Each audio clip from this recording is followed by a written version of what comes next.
not be able to stay home, brother. You will not be able to plug in, turn on, and cop out.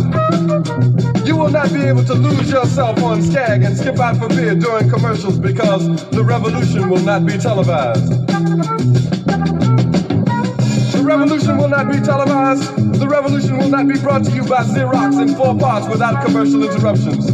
The revolution will not show you pictures of Nixon blowing a bugle and leading a charge by John Mitchell, General Abrams, and Spyro Agnew to eat hog balls confiscated from a Harlem sanctuary. The revolution will not be televised.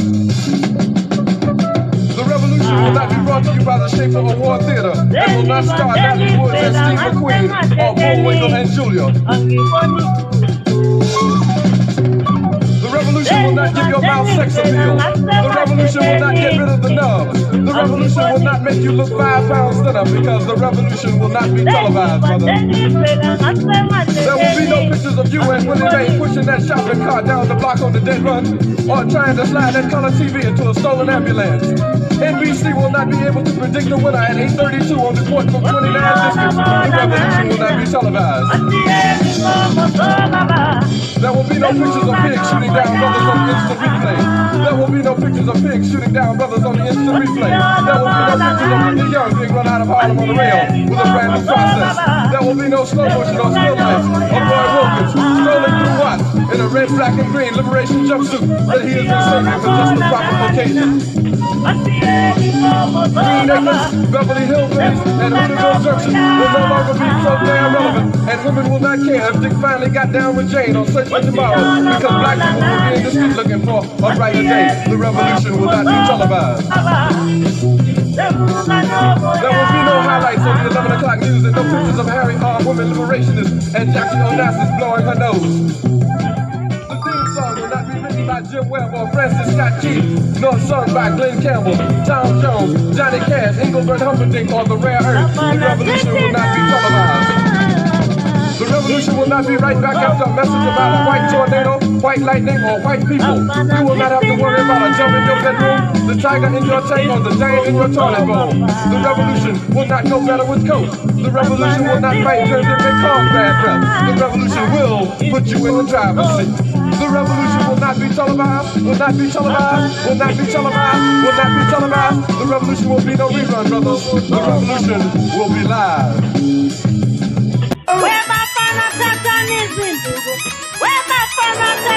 I'm talking about shout it going crazy. People going crazy in them motherfuckers. Bring that shit back.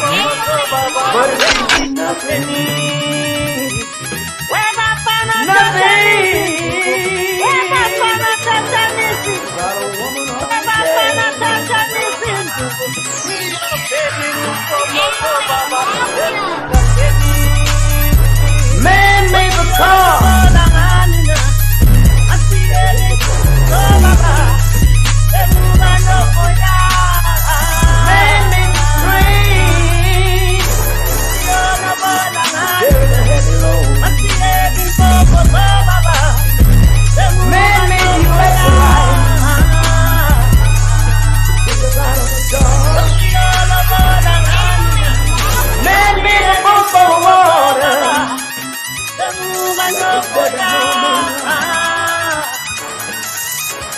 Man thinks about a little bit of baby girl and a baby boy, and man makes them happy.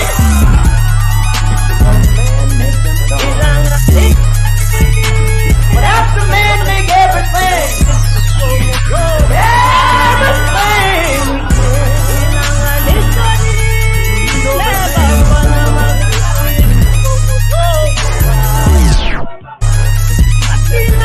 buy from other men. This is a man's world.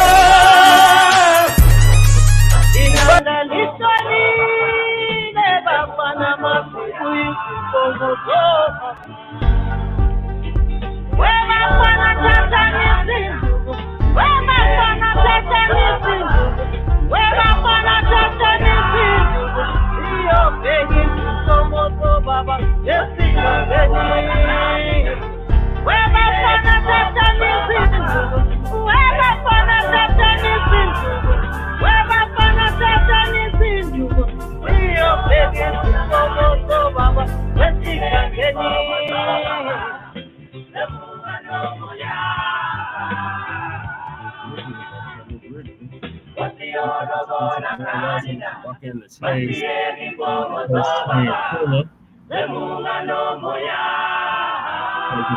producer and co-host, Shabaka's Black Experience Enhanced. Greetings, Black family. Greetings. Thank y'all for tuning in to another episode of Shabaka's Black Experience Enhanced. This is Grand Rising with Shabaka and The Che's. I'm your host, Che and Crewman, co-host and then co-executive producer of Shabaka's Black Experience Enhanced. I think Shabaka's on the road, so he might not be joining us tonight or this morning. I'm not 100% sure. I hope he chimes in, though. But if you do want to call in, the calling number is 516-418-5996 and press 1 and you'll be live on the air. And on this season 8, episode 40 of Grand Rising with Shabaka and The Che, we'll be discussing these crazy political times in 2024. The first thing is Marilyn Mosbly, former Baltimore top prosecutor who was fighting to get justice for our brother Freddie Gray down in Maryland, Baltimore, where our East Coast correspondent Isaiah is from. She is spared prison for mortgage fraud and perjury. Then we got Representative Jasmine Crockett, Trademarks, Bleach, blonde, bad, built, butch body. That's too many B words for me. T-shirts coming soon. And then we got former CNN host Angela Rye cries after confessing that Black America isn't listening to them Democratic shills. Great news. Great news. As Shabaka would always say, you Democrats do not, the Democratic shills is not going to control the Black vote. Them days are over. The new Black media is in control of that. And we are demanding something tangible, something specifically for us. So all the fear mongering in the world isn't going to change that. Angela Rye, Tiffany Cross, Roly Poly Martin, Jeff Fard, and the rest of you Democratic shills that have big media platforms. Okay, is this Shabaka? Shabaka, is that you? Now, why you wanted to be Shabaka and it's me calling? God damn it. And you always admonish me when I don't. It's goddamn Now, Sarge. what's up with that, man? Explain to me, please. Oh, God. I sometimes Shabaka calls from an unknown number, so I do apologize, Sarge. Thank you for being on time, Sarge. We didn't have to court-martial you or charge you with desertion this time. So I'm going over the topics for Grand Rising with Shabaka and The Che. So I had just finished off with former CNN host Angela Rye cries about confession that Black America isn't listening to them Democratic shills. Then we got Cassie responds to P. Diddy or the dealer's public apology. Then we got Morehouse students turn their backs and walk out during Joe Biden's Sleepy Jim Crow Biden, y'all president, because y'all voted for him. Not you, Sarge, but the people that was on the vote blue no matter who and anybody but the dump as in human shit. And we want to make that perfectly clear. In 2019 and in 2020, they voted for him. So the students walked out during his graduation speech. Great news. Then we got our last topic is Viola Fletcher, oldest survivor of the 1921 race massacre, celebrates 110 years. Her brother just recently passed here in Denver, Colorado. Van Hughes Fletcher, and he was 102. And this episode is for those that are 18 years of age or older. This is season 8, episode 40 of Shabaka's Black Experience here. And this episode is also being simulcasted on Streamyard. All right, Sarge, what are your thoughts on the Marilyn Mosbly situation down in Baltimore, Maryland? They spared her prison for mortgage fraud and perjury. It couldn't happen to a nicer woman. I'm amazed it took as long to do as it did. Oh, peace, bro. I mean, I mean, the one thing I notice about these leftist demon rats, and that is they always project onto others their sin. Mm-hmm. It's amazing the way they do it with such brazenness and facility. Yeah. It really is. It's just amazing. And then they get caught all the time, and they deny everything. Mm-hmm. And they accuse others of what they themselves are guilty of. Yeah, they're always projecting. And now she's looking for a presidential pardon ahead of her sentencing. Well, what so you don't think Sleepy Jim Crow Biden is going to give her a pardon, Sarge? Especially since his approval ratings are in. Look. The only thing I'm certain of with people like Joe Biden is he will do nothing without a political calculation. He has no moral center. He has no principles. He has no core. No philosophical, intellectual, or moral core whatsoever. Right. Everything is crass political consideration. That's it. If he perceives a political advantage to pardoning Marilyn Mosby, he will do so. If he doesn't, he won't. It's just that simple. Well, he's desperate. What benefit is there? Of what benefit is there for Democrats? And then you know the answer. If there's a benefit for him and a perceived political benefit for him and the Democrat political party, then he will pardon her. If there isn't, he won't. It's not like it's like what Gerald Ford, when Gerald Ford pardoned President Nixon. You could say that's a right or wrong decision to do, but I'm certain that Gerald Ford thought it was the right thing to do for the country to avoid turmoil. I'm certain of it, whether you think it was a right decision or not. Are you talking about Mr. People like Joe Biden simply don't think that way. They don't have principles. They don't have any principle. Well, not really. Neither one of the parties have any principle. Their whole point is to. Well, I understand. I know everybody likes to make that argument, but I'm sorry. I think there is a distinction, if not a significant difference. And what is the distinction, I do believe that occasionally, I believe that Democrats of the past would make decisions on principled grounds. I think that's totally up to them. Everything's about power. How do we retain power is the only thing that matters to them. Mm-hmm. That's the only thing that matters to both major political Again, parties. You can say that if you want to. I don't believe that either. I don't believe either party is good enough. But I know one party is downright diabolical and evil and destructive and counterproductive. I'm not saying that, Sarge. All I'm saying is they both represent the status quo, and we can't have two parties representing. I mean, I understand. I understand, Che. I understand it's very sophisticated to say both of them are equally. I don't believe that. They're both bad. I don't believe they're both equally responsible for the chaos and anarchy. I just don't. They're not equally responsible. They're both bad. I'll give you that. But I'm not going to say they're both equally the same because I think Democrats are so evil. How can you not say a party that rests as one of its major political planks the destruction of babies in the womb? Now, that should end all arguments right there, morally. It is one of their major things. They are banking their, wait a minute, Jay. They are banking their hopes. They are banking their political hopes on advocating for the destruction of babies in the womb.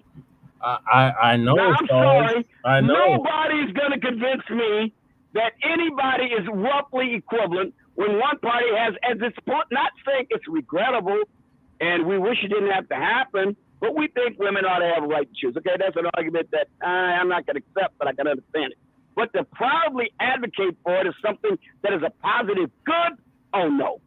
Oh, no. You're never going to convince me. No, I would never say it was a positive good. I would never say that. No. I'm saying when a party, that is, as far as I'm concerned, that is a position worse than slavery. And the Democrats are behind that one, too. Yeah, so, I mean, the Democrats is definitely not a friend of black people. But they still want us to go out and vote blue no matter who. But the Republicans haven't given us a reason besides deportation and an abortion for us to go out and vote for them. But they're not. The Democrats, look, the Republican Party, frankly, is muting their opposition to abortion. They are quite properly, from a political point and legal point of view, they're simply saying what the Supreme Court ruled in Dobbs. Leave it to the states. Uh-huh. They're muting their opposition to abortion. They're not proudly saying we need to have anti-abortion amendment, which I would like to see.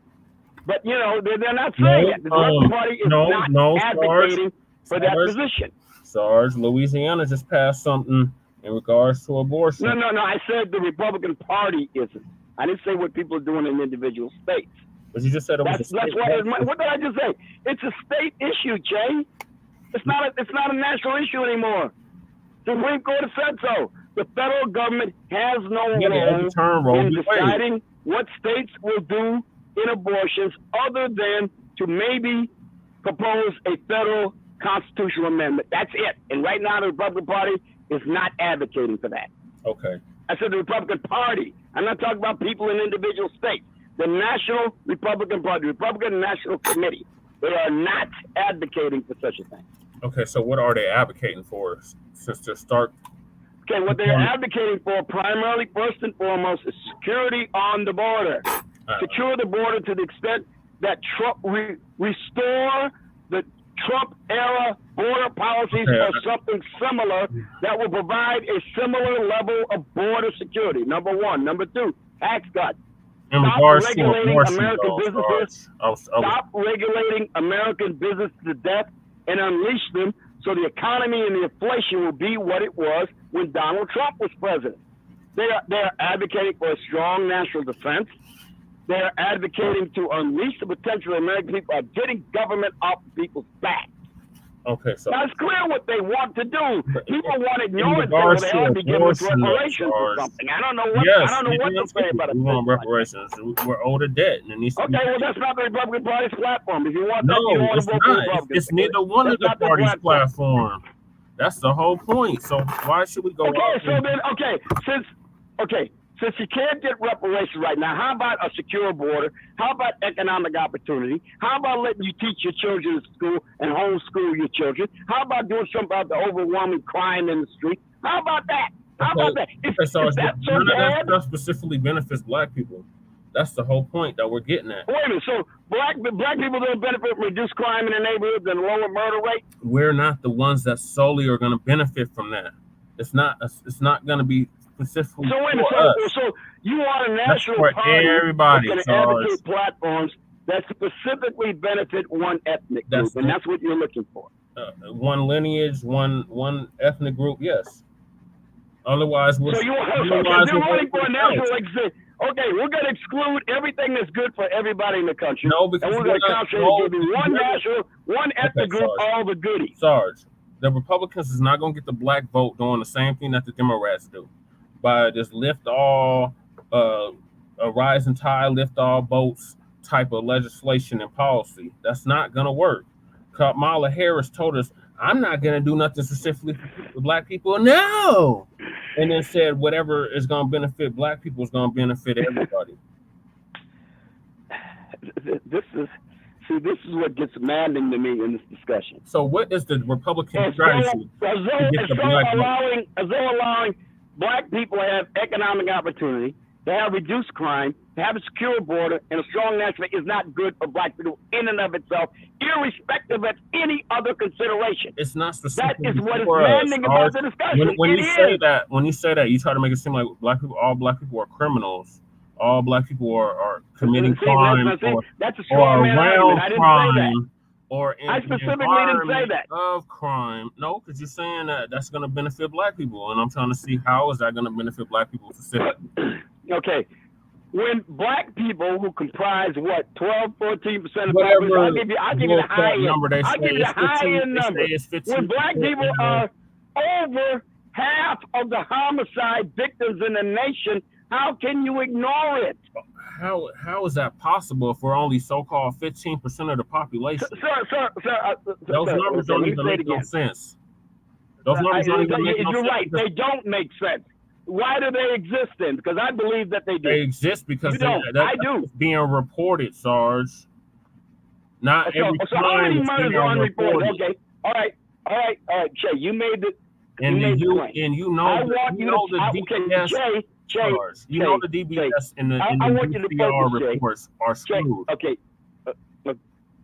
Che. Okay, fine. I want you making the claim that the numbers unreported. Now, I want you to give me, based upon what you know, for some something I can corroborate. What is the true number of unreported homicides of white people that they're concealing from us? The Or the DAs, lower numbers of black people. How do you determine this? whoever the DA is, in whatever municipality or county, because the DA Okay, is do you have a specific on a particular DA or regions where this is occurring? How many regions is this occurring in? all 50 states, Sarge. All 56.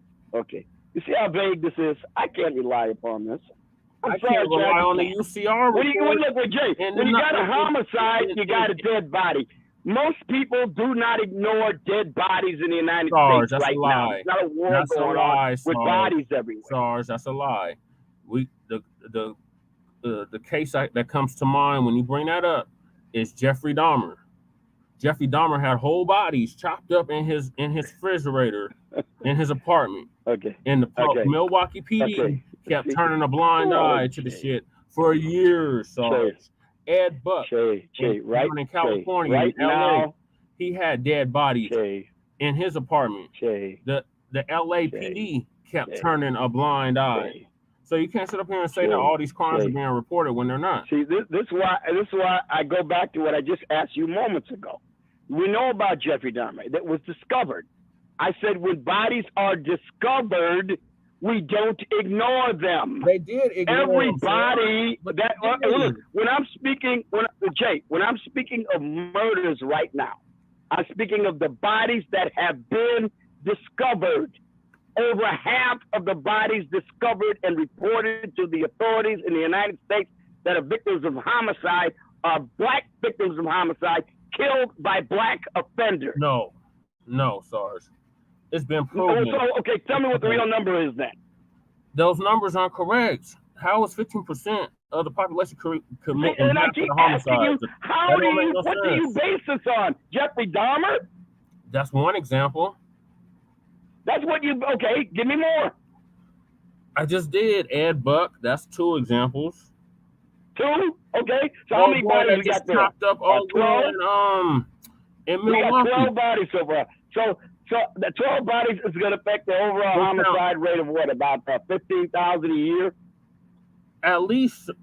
I mean, this is what I mean about this kind of argument. Because it's not being reported. You don't have to provide any proof. Like all these murders are being reported, Sarge, and they're not. And you give a couple of anecdotes, and voila, your point is proven.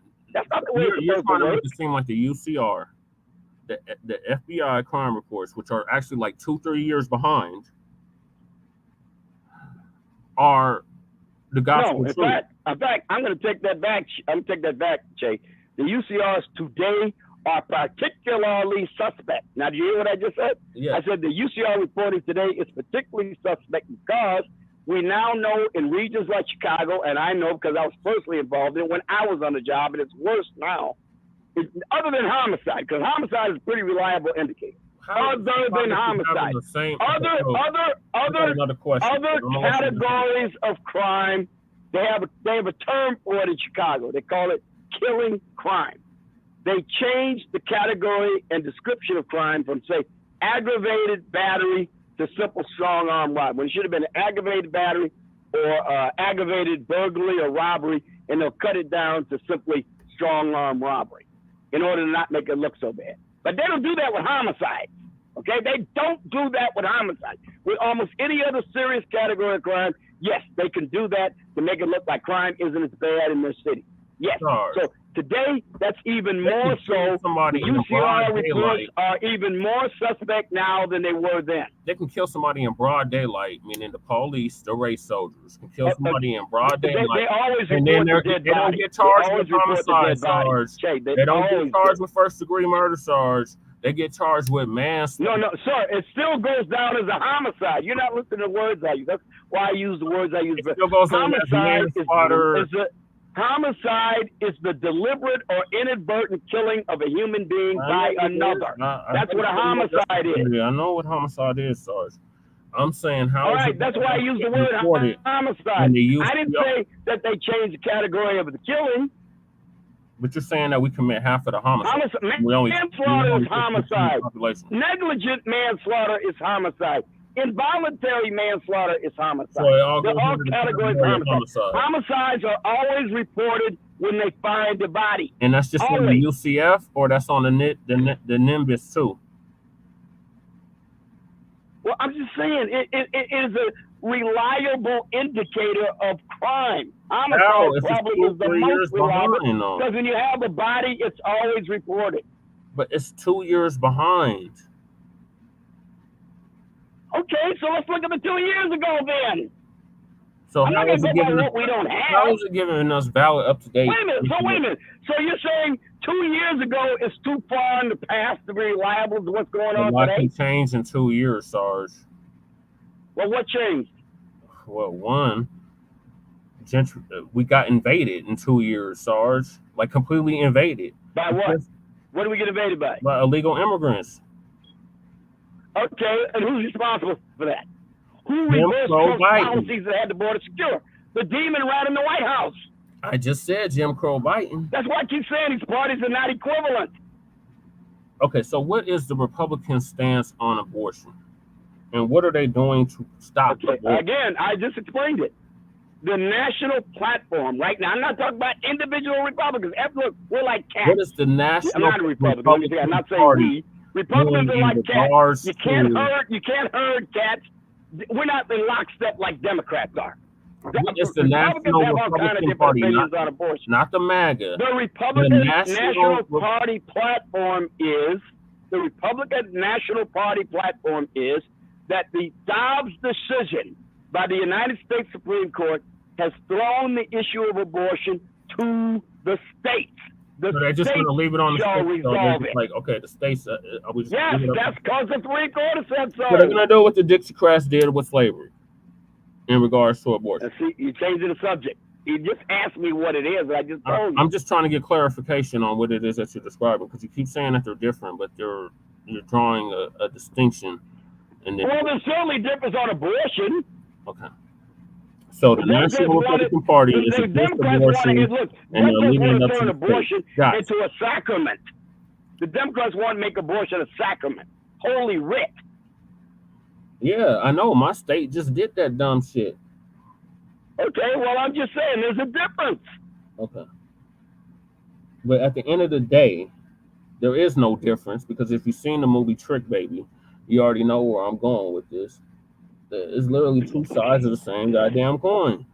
One is Okay, one here's is the thing. one is trying to attempt to appease us, and the other one is completely downright ignoring us, blatantly ignoring us, not even mentioning us. Okay. The dump as a human shit doesn't even have black people listed on his website, let alone a black agenda, let alone a black plan.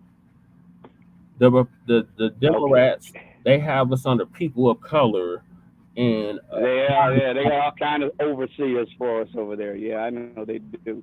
They got a bunch of overseers for us. Yeah. So Yeah, I can go on Democrat webpages. I can see all kind of overseers that put in place to lord it over us. I mean, what, Brandon Johnson? Hey, Brandon Johnson, he's fighting for your rights as a human being in Chicago, isn't he? Brandon Johnson, Lori Lightfoot, yeah. They were really working hard for you as a black person, weren't they? No, hell no. I never liked them There's from all day kinds of one. them out there. No, I'm not impressed by any of them. Brother Shabazz, feel free to call in, brother. Please do. You got Mac in here cracking up, Sarge. Mac 285. I know I do. I'm sure I do. I don't accept conventional wisdom, especially when it's not wisdom. And he got Twin cracking up. Well, look, I don't accept conventional wisdom as wisdom when it's not wisdom. But you're a Republican. We don't need You're these. conserving. What are you We conserving? don't need these. What are you conserving, Sarge? Look, Che, we don't need these cardboard cutout preachers.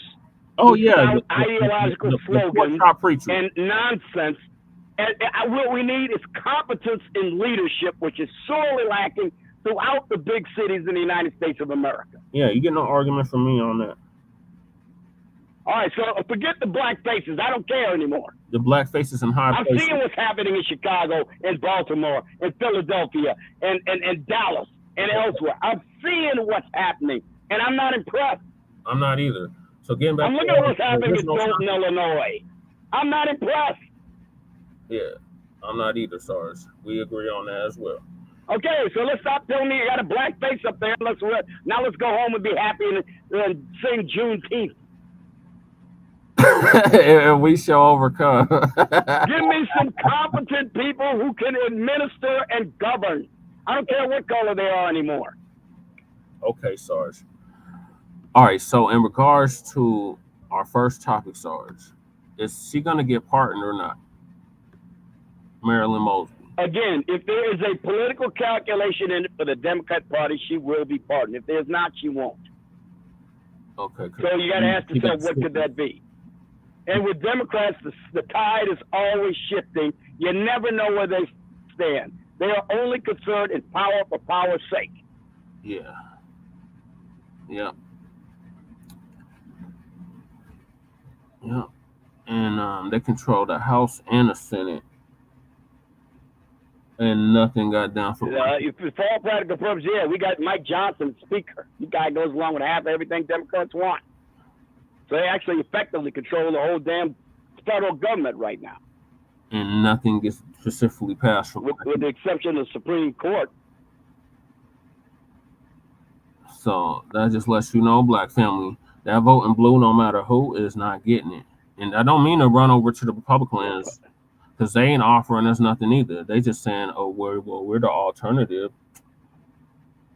That's it. But you're not offering. Well, look, Jay, look. I never tell anybody who to vote for. Never. I'm not here to tell people what to do. I just tell people what I think. And look. If you don't want to vote for Republicans, that is your liberty as an American. You already know. You ain't got to vote for either one of them. I'm independent. But I'm just saying, there are consequences to having one or the other in place. Yeah. So consider that when you consider whether to withhold your vote or who you're going to give it for. Now, you can vote for the Libertarian. You can vote for the Independent. You can vote for the Socialist. You can vote for the Marxist. You can vote for the Communitarian. You can vote for any one of them. Yes, it's like 20 yes. people on the ballot for president. At least that's if you don't have the freedom to do that, you don't have the liberty to do what the Constitution allows you to do. Right. So that's your choice. I'm just saying there are consequences when you do. And what is the consequence? Because that sounds like that fear mongering. Well, right now, like you just said, you just alluded to me that the reason we have all this unreported homicide in the United States in great part is due to an illegal invasion across the border.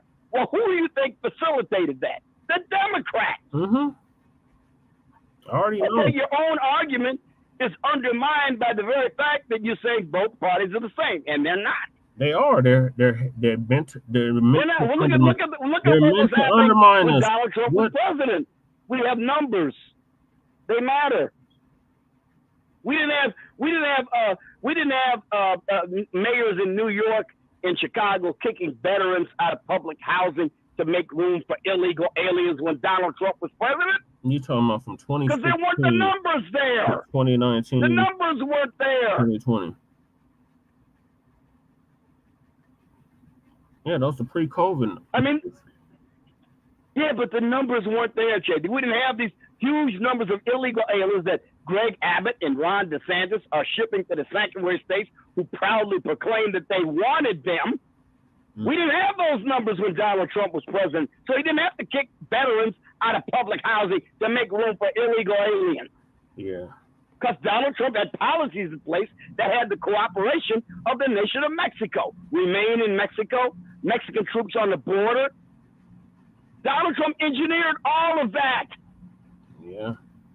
I'll give the And the first day in office, Joe Biden reversed them. He rescinded Donald Trump's executive orders that were based in legislation passed by the Congress of the United States.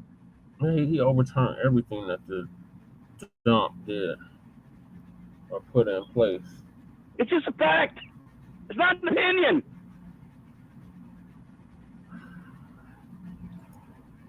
All right, sorry. So she's going to get the pardon. And you got to remember, Che, Donald Trump is at odds with the establishment of the Republican Party. They don't like him all that much either. Yeah. Nikki Haley is coming on board for political reasons now. She sees the way the base of the Republican Party is. It's a Trump party. She's got no choice but to get on board or get run over. That's why she's doing it. But you Yeah, better no, believe if it's the on that. Republican Party establishment had their way, they would be rid of Donald Trump. Yeah, if they had their way, but they don't. So MAGA reign is They don't, because we're not going to let the Republican Party base won't allow them to. It's solidly behind Donald Trump. Wow. Okay, so quick question, Sarge. Who is he going to pick as his VP candidate? Because Uncle Tim Scott seemed to think that he stands a chance in getting picked in Vivek bad salami. All right. Look, Tim Scott. I like Tim Scott. He's a nice guy. He's not the pick. She's not the pick for Donald Trump. I tell you why. Because look, Donald Trump, I guarantee you, if he was to pick somebody like Nikki Haley, I can guarantee you the forces that despise Donald Trump would be looking to how to taking him out by any means necessary to get that globalist wench in charge. So he's got to pick someone who will be more Trump than Trump. He's got to have an insurance policy like Kamala Harris is for Joe Biden. That the alternative to Joe Biden or Trump is even worse than either one is perceived to be. So whoever that is, that person has got to be more Trumpish than Trump is. More Trumpish than Trump is. Wow. That's right. In order to be, so he can be safe. By the Now let me explain to you. Let me tell you who I think would have been a great choice. Let me tell you who I think would have been a great choice if he were not from the same state as Trump. Remember, according to the 12th Amendment to the Constitution, the vice president and the president cannot be from the same state and get the electoral votes from that state. Now, I think a great choice for him would have been Byron Donald, but Byron Donald is also a Floridian, so that means one or the other would have to sacrifice the electoral votes from the state of Florida, and that's not going to happen, so he's not going to be a pick. I think he would have been a great pick. So he's not going to pick the panty. But since he's not going to pick Byron Donald, he can't do it, and both of them get it. Because remember, the electors cast separate votes for president. Donald, are you talking about that Sambo Biscuit Negro down in Florida? I didn't know he was in the running. Yeah, I'm talking about that strong black man with a focused mind and high intelligence, Byron Donald. I knew you wouldn't like him. I do. Didn't he get a weed charge or something back in the day, and they was coming after him behind? Yeah. In other words, so he knows both sides of the law. You know, kind of like Donald Trump's being charged with all these felonies that we can see are bullshit. Yeah. Because we can read the indictment, we can read the law, we can read the witnesses, we can see the facts for ourselves. So I don't give a damn what prosecutor brings them up when we can see all this in the open for ourselves. We're not impressed. Hell no. Okay, so no. Okay, now let me go on to the next thing. Now, if you want to know who the next best choice I think would be, and I have a reservation about this because he ain't been around the public scene long enough, but I will give him some consider. J.D. Vance, the senator, smart, focused, very tough. Who's the senator of what state? He'd be another good choice. J.D. Vance is from Ohio. Oh, okay. We'll have to ask Robert about it. Senator, he's a senator, United States senator. Okay. Look, he can't pick anybody who's a favorite of the Republican establishment because they will take him out to get the man. We got a caller. He's got to pick somebody who's more. Hold that thought, Sarge. Hold that thought, Sarge. We got a caller. Unknown caller. What's your name? Where you calling from? Hey, greetings from Los Angeles, California. Che needs some reinforcements, man. You better be glad you came in, man. You're a relief caller. Sarge was trying to give me that word. I'm like, I'm not following nothing you saying, Sarge. He's trying to draw a distinction between the Republicans and the Democrats, and I'm like, there is no distinction. It's a distinction without a difference. But go ahead, Shabaka. Yeah, all of them belong in jail. Yes, sir. All of them belong in jail. All right. Give me the election. Come on, give me some arguments. Don't give me okay. Give me an argument. Sarge, they all belong in jail for lies, pandering, you name it, they can claim it. You know what I'm saying? It's downright corrupt. And I'm so sorry that people had put up so much, how should I say, people have been through so much, behind both these guys. This two-party system, is not worth nothing. You know what I mean? Okay. Narrate. Sarge, they're two sides of the same coin. You know what I'm saying? Every 4 years, you know it, I know it. You're from Chicago, okay? They pimp the public. Like they're $2 strumpets, okay. Also, too, they lie and says, hey, vote for me, I set you free, and these guys is making backroom deals. Then you got, your former president, you know what I mean, who's hit with all these charges, and I think that there's the worst that anybody has been hit. Even old Tricky, I'm over here in Tricky State, you know what I'm saying? And ladies and gentlemen, I want to make this perfectly clear. I am not a crook. Now, why is a person going to sit up there and lie, deny things, where the evidence is overwhelming, okay? And then the sad part about it is that you got a whole lot of the general public that believes this nonsense. That's the part that gets me. Okay. You see what I'm saying? That's the part. Shabaka, can we cut to the chase, please? Now, this man, Donald Trump, is the most investigated man in the history of the United States government. You had the investigation in the Russia collusion with Hillary Clinton, a phony dossier generated by a foreign agent, which is full of lies, proven to be lies about hookers peeing on the bed and all those other nonsense. We got the Mueller investigation, millions of dollars spent on the Mueller investigation. We got Letitia James, we got Bonnie Willis, and we got Alvin Bragg. We got all these Jack Smith. Wait a minute, we got Jack Smith's indictment and investigation. After all of this investigation, this is what they got on Donald Trump. And yes, I'm going to distill it down to its essentials, but this is essentially what they argue. In New York, Alvin Bragg says he made a bookkeeping error, which was illegal, about whether or not to record a campaign expense as a personal expense, a legal expense, or as a campaign expenditure. That's the case against Donald Trump in New York. In Fulton County, Georgia, Bonnie Wolf charged him with daring to call an official about election irregularity and fraud when he cited specific cases of fraud in the county, buttressed his decision that those officials should investigate it. In New York, you had him in a civil case where a judge underestimated his Mar-a-Lago property at only worth $18 million and said that this was a fraud under New York law.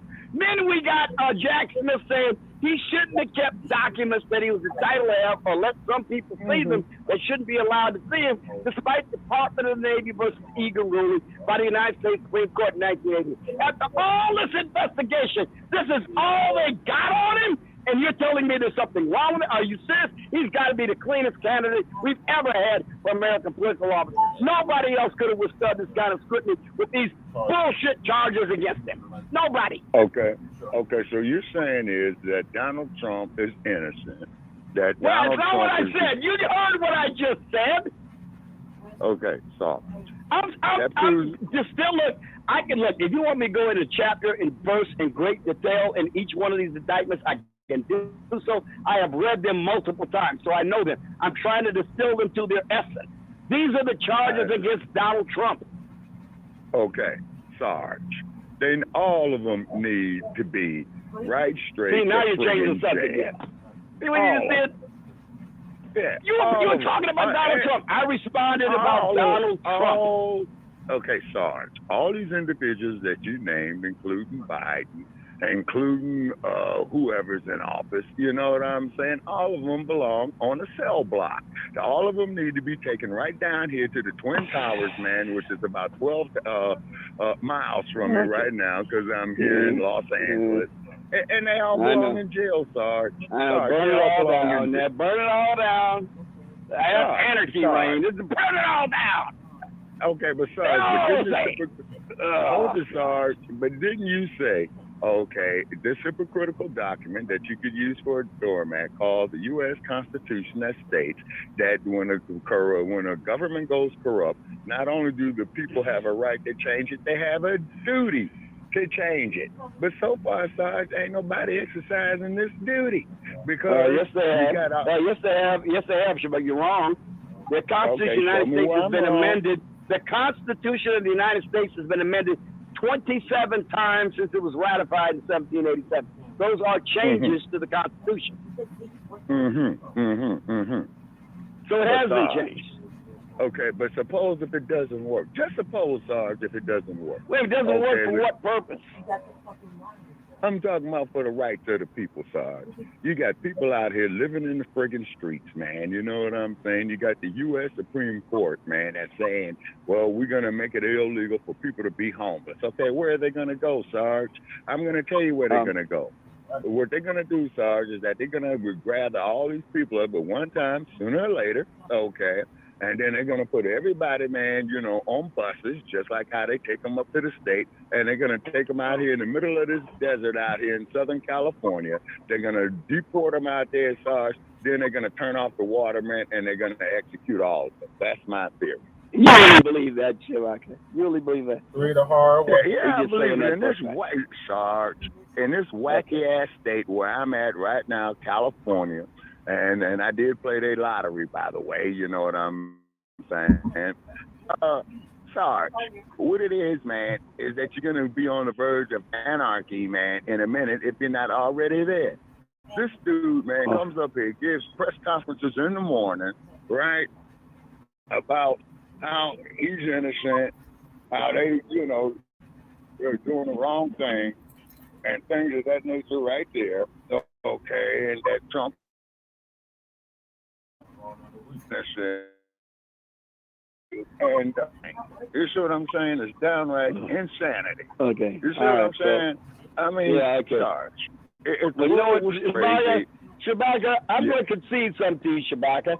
On second thought, since you're talking about the state of California, the state that is the biggest fanatic in baby killing and the biggest fanatic of carbon emitters, they hate the fact that we got all these carbon emitters who like to use air conditioning and SUVs and the washer dryers that use too much water. You know, you might be right. California's California's run by a bunch of Malthusians who think there are too many people on the planet anyway emitting all this carbon. So you might be right about the state of California. I'm at the Sarge. You don't get no argument from me. You know what I'm saying? You know, I'm going to take that back. I'm going to have to reconsider that one, Shabaka. You might be right about the state of California. They're all for genocide. It just depends on who you're getting rid of. Yeah, well, that's true too, Sarge. You know what I'm saying? You got police who are murdering people who are being held unaccountable. Then they go up there, man, and then they fix the courts in the cops' favor. You see, you got to get rid of qualified immunity on these cops. Shabaka, let me give you a little context, a little perspective. We got the city of Chicago. You know how many people have been killed in shootings and homicides as of last week when I checked the figures? Up to now, last week, on Thursday, at that time, 162 people have been killed in action in Chicago. That's what I'm calling killed in action. Wounded in action, 771. You know how many of those people, that total amount were killed and wounded by the police? I'll tell you. One. To date in Chicago, killed by one. You know how many people have been wounded by police officers in shootings? 2. So that's 3. That is 3 out of the total of, let's say 3, 15, 933 shootings in Chicago. Chicago police were involved in 3. Sorry. So when you stop Chicago, these figures are typical for almost every single city across the nation that has a crime problem, an homicide problem. Okay, Sarge. As you know, Sarge. Wait, you doubt what I just said, or you think those are made-up figures or something? Okay, they're hiding all the people are gunning down. Okay, they're not reporting all the people in Chicago the coppers are gunning down. Okay, Sarge. Chicago has certain traditions. It's been the home of Al Capone for many, many years. Okay, now, connect the dots, Sarge. Okay, connect the dots, Sarge. Okay, now. Okay, what did I really connect that to? I don't trust myself to not come to the right conclusion, Shabaka. You better direct me. Okay, Sarge. The problem is this. What we as black people need to do, man, is start getting us some economic power, man. You know what I'm saying? Start using the political power that we have that they keep us all asleep on, number one. Number two is it's kind of like that normalcy is insane and insanity is the normalcy, Sarge. Come on, man. Wake up and smell the coffee, man. Okay. You know what I'm saying? Come on, wake up and smell the coffee, Sarge. Okay, I'm smelling the coffee. Okay, man, look here. So, okay, now you just said economic power. Is economic power some sort of abstraction by which one can realize simply by willing it to be so? It isn't. There's an organic theory of free market economics that has spread up over thousands of years. People have been engaging in commerce, trade, and business for thousands of years. And we know how the free market works. And we know black people, in particular, if you look at the history of black people in the United States, particularly during the era of segregation, they understood how to make that free market economy work for them on occasion. You know, Johnny Johnson, you know, Supreme Life Insurance Company, you know, Black Wall Street. You get all these things that we understand. Black people understand the free market economic system. Now, here's my question to you, Shabaka. Here's my question to you, Shabaka. This is my question to you. It's on what I just said.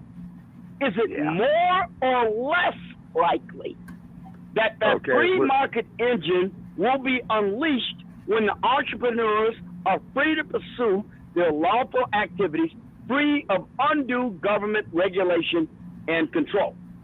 Do you think it's more or less likely? And which presidential candidate is likely to secure that sort of environment? Okay, but Sarge, but that's just you see, I need to answer my question. I asked a very specific question. Okay, but Sarge, glad you brought up Black Wall Street, Sarge, just because I visited Black Wall Street. You see what I'm saying? And then when Black Wall Street was pretty much totally economical independent, guess what Black Wall Street was known for? For the first aerial bombing in U.S. history. When black entrepreneurs were doing their thing, Sarge, and coming up, putting on the last aerial bombing in the United States that I know was ordered by a black Democrat mayor on a moved house in Philadelphia. It's been a while. It's been a while since any governmental. And by the way, the people who did that in Tulsa were not done at the behest of government officials. Those are private individuals with private aircraft using improvised incendiary devices. Okay, it wasn't the militia of the state ordered by the governor or any public official. Okay, but Sarge, well, when Wilson Good gave that order and Willie Williams, who was chief of this godforsaken place called Los Angeles during the O.J. Simpson trial, that was definitely a case of black on black crime serving white interests. You see what I mean? Okay, it's because every time he gets one of these sorry black-ass politicians, like Uncle Tom Bradley, we got to serve all the people. No. The fact of the essentiality of dealing with black issues for black people to come up with. They say they don't deal with that, these black politicians. No. Now, you're going to ignore the facts because I'm very familiar with what happened in MOVE on that day in 1986. And what happened was, it was the misguided advice of the police chief of Philadelphia, who was concerned about a bunker that MOVE had put on top of the building from which the police were receiving effective fire, and they wanted to neutralize the bunker before they conducted their ground assault. Now, you can argue as to whether or not that was a good choice or wise choice to do. But it is indisputable that MOVE had built a bunker, a fortification on top of the building from which they were relatively impervious to direct fire from police firearms. And they were engaging the police from that bunker. Okay, but Sarge, but the fact of the matter is... Okay, now I know you want to ignore all those things because that's what you like to do. You like to narrate. You know better to narrate with me because I know what the facts were on that day. Now, I will argue with you. I will accept the argument that it was a bad choice of tactics and mission to do. I'll accept the argument wholeheartedly. But please, don't just act as they just bombed. Don't act as though they just bombed it out of spite. Okay, Sarge, they did is because this country hates black people coming together on an economical basis, coming together on a political basis, and coming together on a military basis. Okay, although we have no military. And they so how do you explain Ruby Ridge then? Did you see the M59 armored personnel carriers they had up there at Ruby Ridge? Okay, what happened? People were besieging up there. Okay, you talking about up there in Oregon, right, Sarge? A sniper killed the white man's white wife. She was holding a baby. She was holding a baby in her arms, and he put a bullet through her head. Okay, but Sarge, An FBI sniper. Okay, hold on, Sarge. But you're talking about there in the great state of Oregon, right, Sarge? Which is like about roughly about 800 miles to the north of where I'm at. Is that what we're talking about? Saying, Oregon, right? That's your government doing that. That's okay, your government. Whoa. Hold on, Sarge. Hold on. And there was a guy who did a live feed that got killed that said that he was not giving up his gun rights. Okay, and then what happened is after so many years that they went back and forth. Gentlemen. A federal judge who had ruled that they were in their right to do that, Sarge. Okay, Shabaka. That's not to do that. That's not what the judge ruled in the case of the gentleman at Ruby Ridge. Shabaka and Sarge. They ruled misconduct by the federal government, the misconduct of the federal government in the case. Okay, but Sarge, Shabaka. Isn't that hypocritical? Yes, sir. We need to move on to the next topic, and that is Representative Jasmine Crockett, Trademarks, Beach, blonde, bad, built, butch, body. Too many B words for me. T-shirts. Okay, coming enlighten me on Jasmine Crockett. That's the sister out of Texas. She's a heavy supporter of Sleepy Jim Crow Biden, and she gave Marjorie Taylor Greene at work during a hearing, House. Oh yeah. I thought that was beautiful, man. Yeah, I can pair Marjorie Taylor Greene to Stormy Daniels. You know what I'm saying? Oh yeah, that was great news. Great news. Marjorie Taylor Greene told her she needs to get rid of her fake eyelashes, otherwise she could see who was rating. That's not exactly what she said, Okay, Jay. So what did she say? What did she say, Sarge? What did she say? Okay, here's what she said. They were talking. Look, the purpose of the hearing was that whether or not to vote for contempt against Merrick Garland in his refusal to turn over the documents requested by the House Judiciary Committee involving Joe Biden's interview with the special counsel Robert Hur. Okay, that's what it was all about.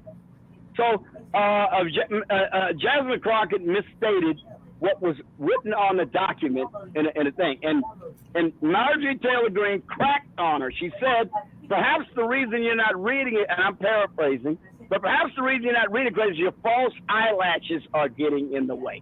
That's what she said.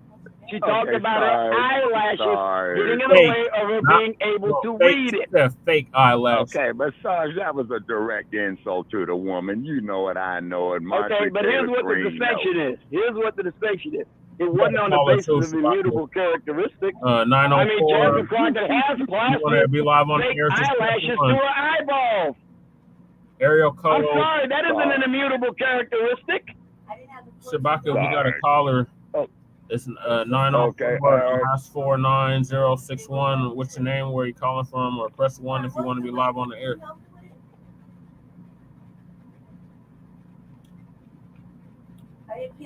Okay, caller. Okay. So how far what's your name? Where you calling out of Jacksonville, Florida? Oh, Jacksonville. We got a gentleman calling from Jacksonville, Florida. Clear across Interstate 10. Hey, Jacksonville, Florida. I'm on a start point of I-10, man, all the way out here in Southern California. That ends out there in Jacksonville. Good morning to you, and how you be? I'll be just fine, man. I was been listening to y'all for quite a while, man. You was talking about Randy Weaver and when they shot his wife in the door, you know, over there at Ruby Ridge and stuff. And his son. Yeah. But anyway, I just want to come in because, boy, y'all been going at it over here on this thing. Yes, and, sir. This is Shabaka Blacc experience, and hence anything can happen here on this platform, sir. Yeah, and it should, too. I see that, man. I see it. But anyway, Yes, I just want to see if I can give y'all a little food for thought because I contacted the Lakota Nation out there in Utah about 12 o'clock midnight about 2 weeks ago. And he kept going on about invasive species this and invasive species that. And finally, I got to come to the conclusion with him that he was referring to Caucasians as an invasive species to the planet. I said, wait a minute now, we got to verify that.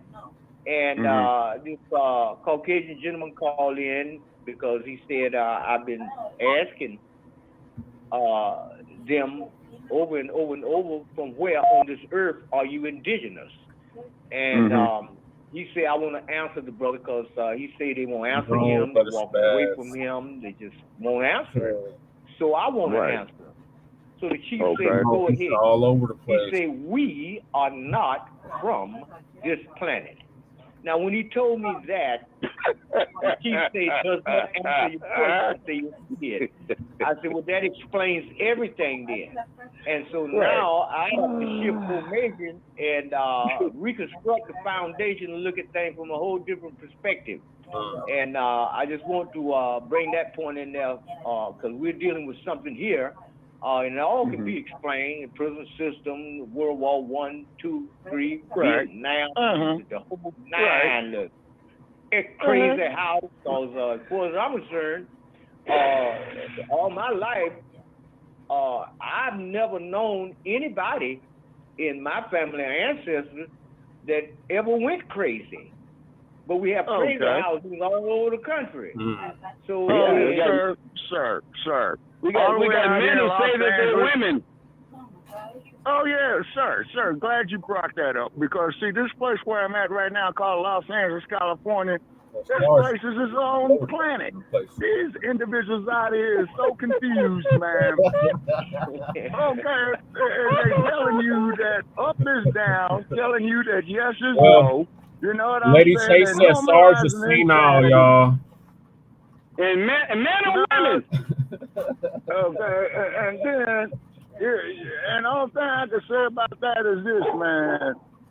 It's like the referee says, protect yourself at all times, man. All times, keep your power tools. Man.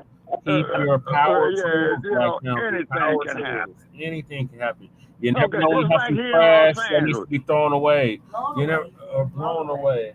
You never know when it is. Yeah, well, all right. Well, I have one final question. That's all right. Yes. So I let y'all continue. Here's the question. Yes. And Brother Shabaka, I want to ask you this question. Yes. Do you know of anyone in your history from among your people and your culture, as far back as you can think or remember, that would go around the earth, gather up animals from all over this earth, bring them into a city, put them in a zoo as invasive species for amusement? And then storms, hurricanes, tornadoes, earthquakes, hurricanes, strike the facility and everything get out in there. Do you know of anybody in your culture that would do such a thing? And if not, who did? Okay, only thing I can say is this here, sir, you know, because I don't have my notes in front of me, because anytime that I deal with Sarge, man, I got to have my ammunition. But off the top of my head, man, in my old age, what I'm just coming to the conclusion of is that insanity has become sanity. Insanity has become sanity, and sanity has become insanity. They say, I don't know if it's the water, man. I don't know if it's the air. I don't know if it's this junk that they put in the food. You know what I'm saying? I don't know if it's prescribed meds, man, or all of the above. But I will tell you, which I think is a main contributor to it in these contemporary times, is what they call artificial unintelligence. Okay, you know, they got people so brain dead. Oh, well, just Google it. Just go to Google. In other words, sir, they don't want people to think. They want to come up here, give you prepackaged bullshit, and then they want to ridicule you, man. It's because the common man won't go along with it. Case in point. Okay, there was a guy up in Oakland, California, man, which is about 400 miles to the north. One time. We got to stay on topic because we are got a lot of topics and we got like an hour left. So okay, all right. I'm gonna say this here, brother Che. Then I gotta go. Okay, hey man, you're doing a very, very excellent job. We appreciate all our callers. You know what I'm saying? Yeah, I'm sure the chat room is open for our hate mail because I'm out of the studio. You know, brother Che is in the studio from Denver, Colorado. Real good job. And the only thing I can say is, ladies and gentlemen, please keep those cards and letters coming. And also, too, soon we'll be up here asking for sponsors. You know, speaks their own opinions, and you know, we like it. His song with us many, many years now. You know, almost can't have you. There's people is like the says, protect yourself at all times, man, because this insanity, man. So either way, any day, any time. And what is the dump or Sleepy Talk doing about keeping guns in our hands and making sure that we can protect ourselves? Because these democratic states taking guns away. Come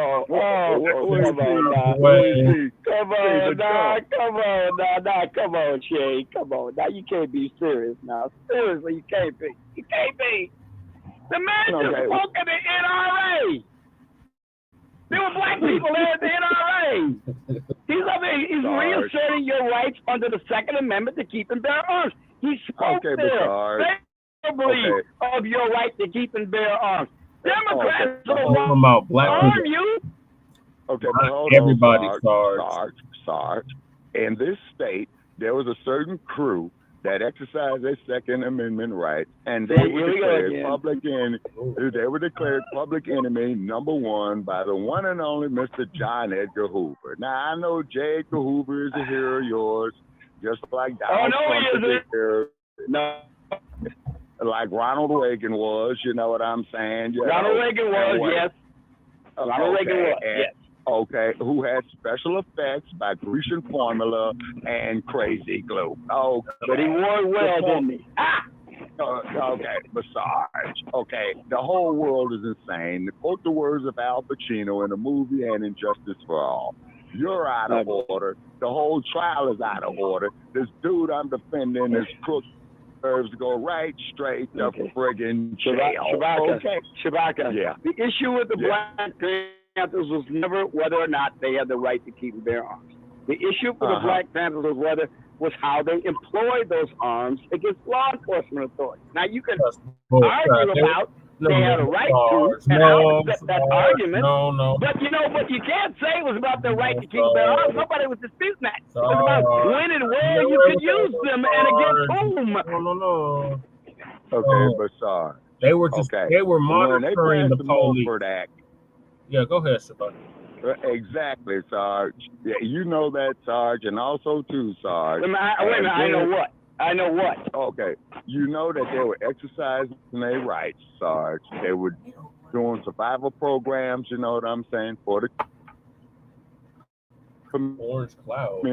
But then you had this guy who was a cross-dresser, from what I understand, by the name of John Edgar Hoover, who declared him as public enemy number one, who had made the statement that the organization of Negroes, period, rather if it was the Panthers, Dr. King, you know what I'm saying, was a threat to the national security of the United States. Maybe you read the Black Panther Party manifesto and said, hey, this looks pretty much like a Marxist document to me, and right now we're in an existential struggle with communism. Now, I'm not saying he was right. Wait a minute, I'm not saying that he was right. I'm saying if you read the Black Panther Party manifesto, it reads like it came out of Das Kapital. No, it don't, Sarge. No, it don't. Okay, don't read like that, Sarge. I dare you to take me up on that one. I dare you. I read both of them and the Maya. Come on, Sarge. We're very well aware on this program.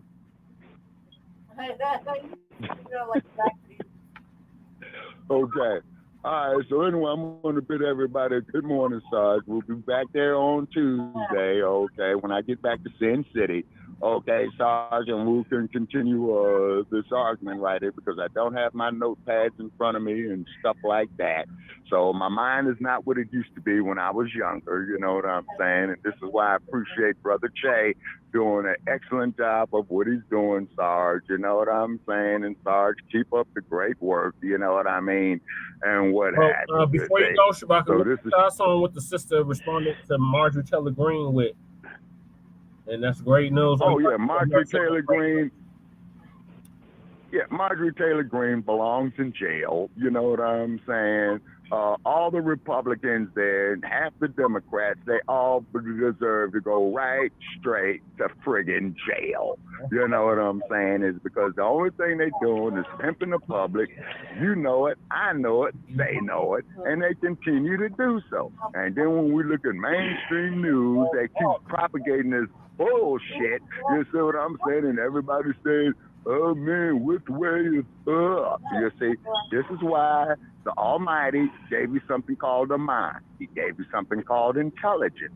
Now, they want to countermand it with artificial intelligence. Oh, just go to Google, just go to Google, just go to Google. And you should see half the friggin' lies that Google puts up there. And then what happens is when you go against the popular version of what is truth, well, we got to shut down your phone. Okay, well, it violated community standards and all of this bullshit.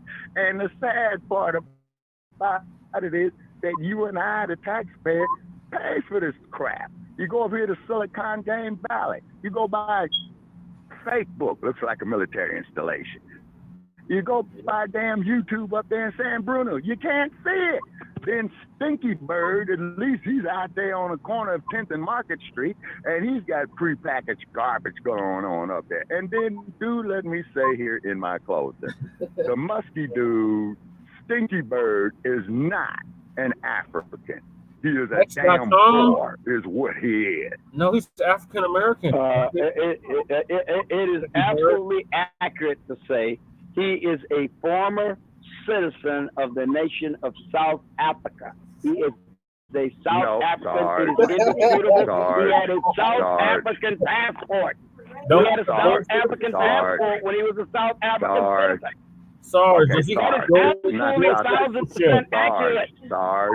Sarge, the name of the nation is Azania, Sarge. Okay. Well, then why haven't they changed it yet? Okay, because you got boars over there, Sarge. Well, when they did, whatever the reason, when they get back to changing it, let me know. Right now, they call themselves South Africans. That's the name of the country. They just went into a treaty called BRICS. Brazil, Russia, India, China, and guess what? South Africa. So when they change their name, get back to me. Oh, it's Azania, Sarge. When they change the name, get back to me. Okay, Sarge. Okay, I'm here in Los Angeles on business. I will be back in Las Vegas, man, Monday. Okay. And Okay. And keep in mind, Sarge, Brother Che, you know, you got the clips.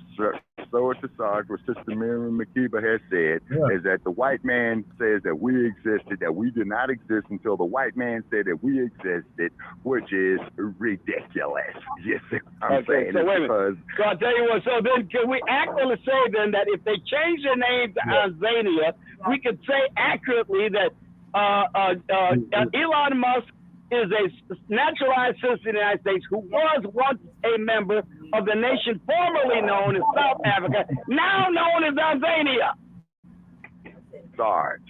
Would that be an accurate description of the man's citizenship or not? No, Sarge. Oh, it wouldn't be. That wouldn't be accurate. He's a boar, man. Well, there's not a nation on earth called boar. Sarge, read a book called about the boar. I read them books, and I know about the boars and the trek and the Great Trek and all that other stuff. And I'm telling you right now, there ain't a nation on the planet, not even they call themselves the Boer Nation. They call themselves South Africa. Can I ask And once upon a time, they named the region the Transvaal, but that was only as a regional designation, like Appalachia. You know, like Appalachia, There ain't no state called Appalachia in the United States either. Like to bear arms? Can I Okay, ask a sorry. question? No. Yeah, let the gentleman ask the question. Okay, let the gentleman ask his question. That's it. Who are the Khazars and the Khazarians? That's the so-called Hughes. Who are they? That's the so-called Hughes. Ashkenazi, the Safari. Okay. He can be called whatever he wants, but that's a white man in a black world. That's it. He's a colonizer. Well, South Africa took his tax money. They didn't mind him being a citizen then. They took taxes from him. Anybody will take money. Sorry. There's money. Okay, but sorry. Who are the Khazars and the Khazarians? I just answered it, brother. The Khazars were a nomadic Turkic people. They came from the region that's centered around Turkey, Eastern Europe, Ukraine, Crimea, Kazakhstan, Armenia. So those were the Khazars. Yeah, that region of Eastern Europe. Turkic. They were Turkic people. They were Caucasoids. Over there in Palestine? Who's what? Those were black people. Who are the people over in Palestine calling themselves the Jews? Who are they? Okay, wait a minute. Those are colonized settlers. See, this is what I mean. Now we're getting down to the nitty gritty. How did all these people get there? Guess what? It's a thing called migration. That's what we're looking at in the United States, aren't we? How are all these Somalians getting over here? They're migrating. Do they belong here? No, they migrated here from the east horn of Africa. Sarge. Yes. Those people that you just described You've been doing the most. are colonizer settlers. Those are okay. Here we go again. Evidence. Here we go again. Okay, let's get down to the nitty gritty of history. Let's get down to the nitty gritty of history. They are invaders, Sarge. You want to do it or not? Just answer my question. You want to do it or not? Let's talk about the history of that region. No, because that's not the topic, Sarge. None of that is the topic. Okay, all right. Well, you brought it up, not me. That's why I asked. I didn't bring it up. All right, well, that's why I asked. You don't want to get into it, fine. But anytime you're ready, let me know. Hold on a minute. I have a question. So the people calling themselves Jews in the land of Israel and Palestine are not Khazarians but Khazars. Is that right? Yes. Some of them are descended from those people. Others are not. Not some of them, Sarge. Many of them are descended from the Khazarian people, but not all of them. Okay, where are the other ones descended from them?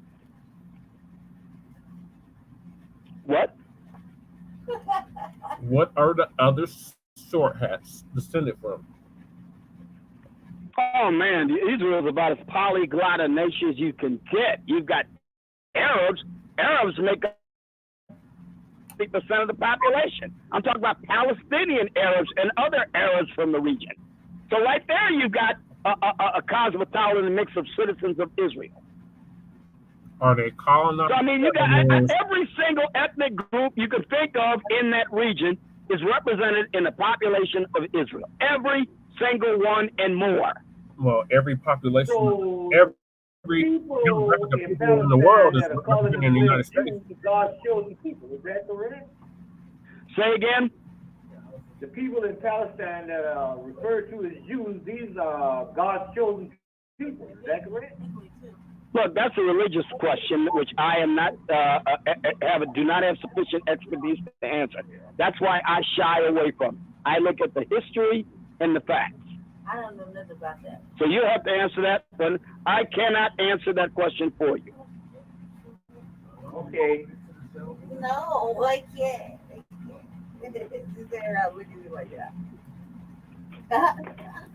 they put the plug? I simply lack the expertise in religious dogma to be able to intelligently answer that question. I'm only noddingly acquainted with it. Okay. I'm familiar with the argument, but I prefer to look at what happened historically, because that's how we know how nations become formed, by conquest, by occupation, or by secession or annexation.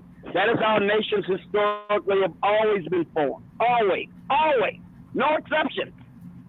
Well, I'm having a problem, man, because I'm still trying to figure out how could we have a Jew that's supposed to be on this land from all these thousands of years ago when the Che just came out in the middle of the latter half of the 16th century. Again, you're acting as though those the only people that came to that region who call themselves Jews. There were others. They're not the only one. Made it plain. Those are the ones people are going to emphasize upon to say that the state of Israel is not legitimate. You people didn't even come from this region. And by the way, let me give you an example. You got to remember, that region known as Palestine was never a nation state.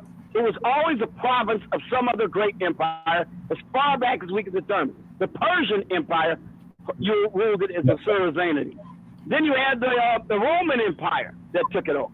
Then you had the Ottoman Empire that took it over. It was never an independent nation state in all of that time from then to there. And in the 14th century,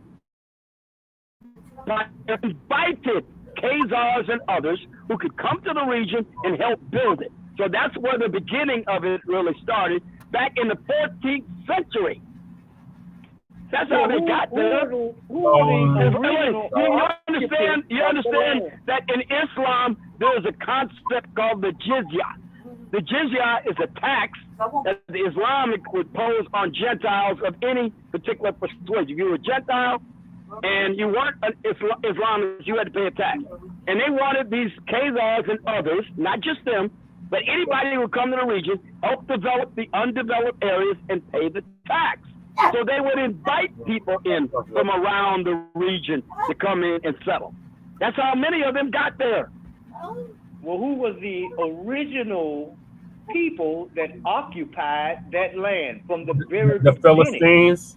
The Philistines, the Phaeacians, the original black people that inhabited the Kemites, the Cushites. Okay, so I guess somebody occupying a region from the 14th century is not good enough for you. How far back do we need to go in order to have validity to be able to claim some sort of residency in a region?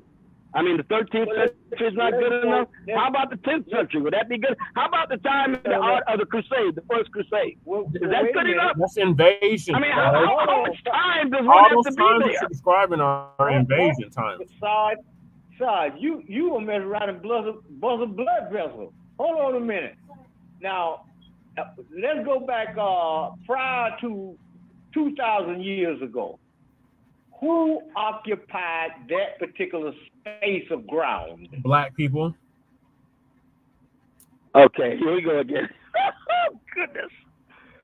Oh, okay.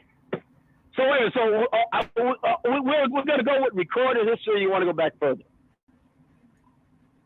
Well, let's go on back to the 9 ecumenical councils. Name them for me. You mean the Nicene Council and that? All 9 of them. Ooh. So which one would you like to concentrate on? All 9 of them. Just lay them out for me. Just one by one. Well, I would say more. Look, I can't name them all. I can name the one I think is the most significant. I think it was the Nicene Council. The Nicene Council. But yeah, if you want to look at who was there, I would say the people who were probably there originally during the time of recorded history at the beginning of it were various Berber and Arab tribes. Black people. Berber and Arab are terms that they use to describe. Okay, well, I'm gonna stop here and I'm gonna leave it alone and I'll listen to you guys. But thank you, though, Sarge. So I'm just saying. So I mean, I'm trying to understand though that you're saying that historical trends of migration are irrelevant, no matter how far back they go. Those are invaders. When you're talking about these goddamn Arab.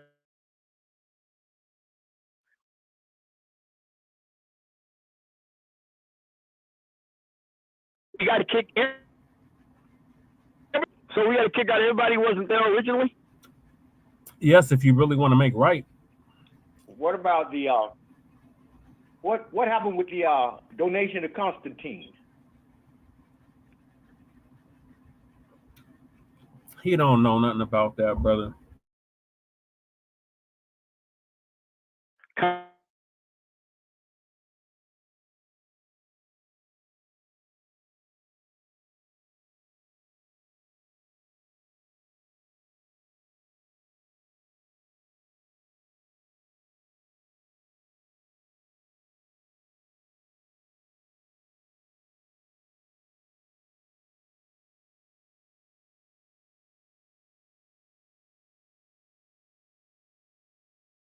Back. I'm about to do the connect.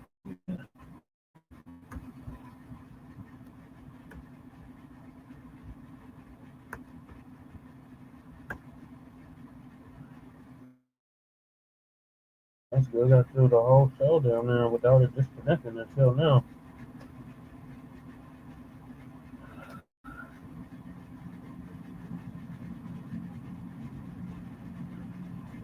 Nothing. Use access. Please allow access.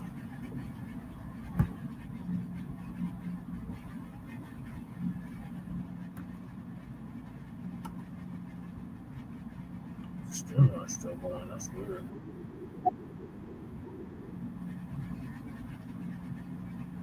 I thought it was an overtime.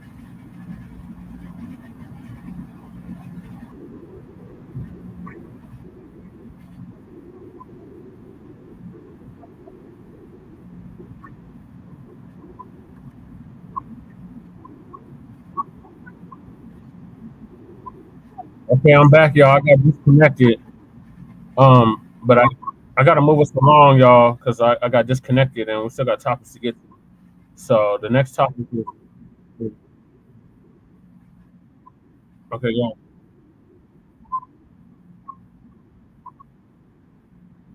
The Kosa. The, Sarge, I can answer that question. It was the Zulu, the Kosa, and the Sun. That's who. That was. They had tribal beef going on. The Zulu.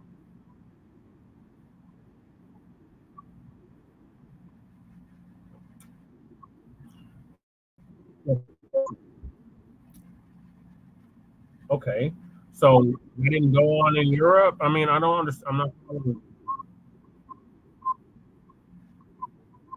That went on for thousands of years in Europe. What is your point, Sarge?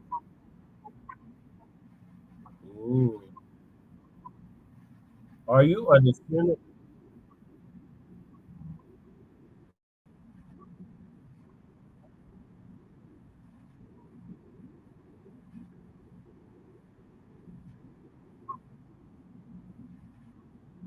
How do you identify, Sarge? I believe is what the brother is asking.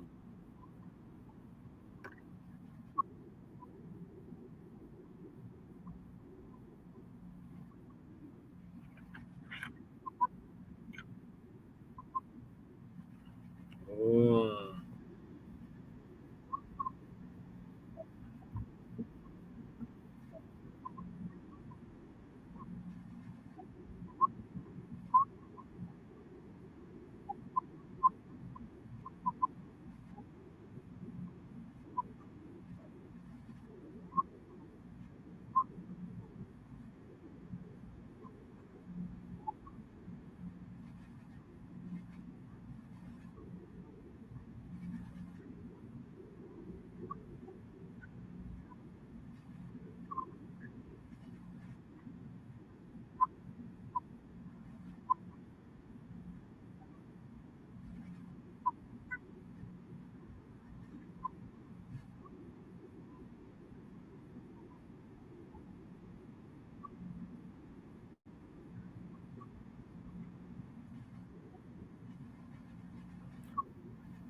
All right, gentlemen. So I'm gonna move to the next topic, and that is Angela Rye with tomato on the side.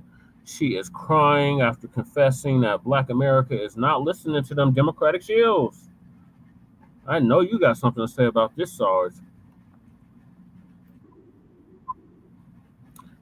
Former CNN host Angela Rye with tomato on the side. Cries like Van Jones cries after confessing that Black America isn't listening to them Democratic shills.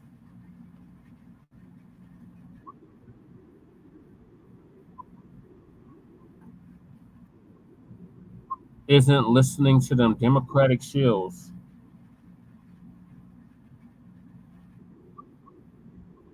Yeah, she's crying on her podcast, on her Tiffany Cross and Andrew Gillum.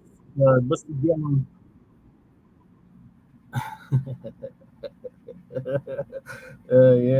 that makes two of them. Yeah, she cried. I mean, she cried very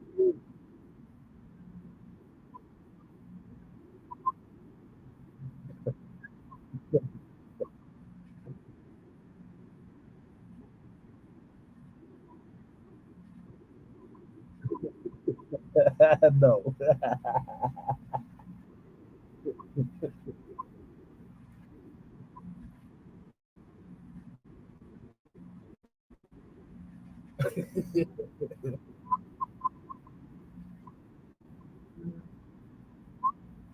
Yeah, she has a podcast, Sarge.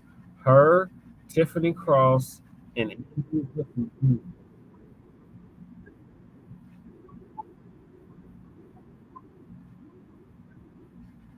Yeah, she's a Democratic.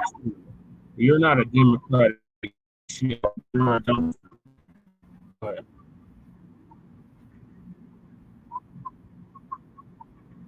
Yes, sir. On code, brother. Yes, I have it right here.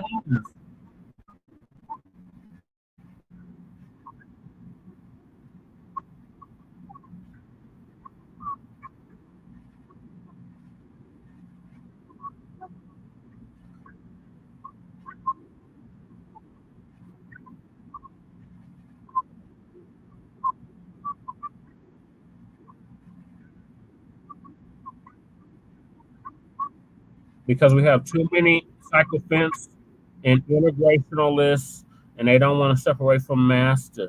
They don't want to leave master's plantation a big house.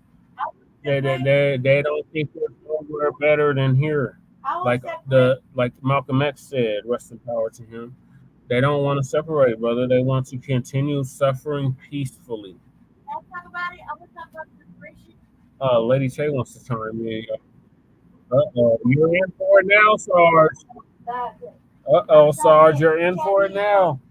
Lady Che got something to say on the subject.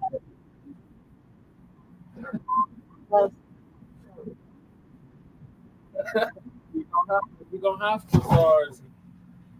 Here she comes. Hey y'all, I think I broke my hip. Oh my God. Right? Hold on, let me sit down. I think I broke my hip for real. It just got the check on. Now, real shit, I think I broke my hip. I felt like a couple of days.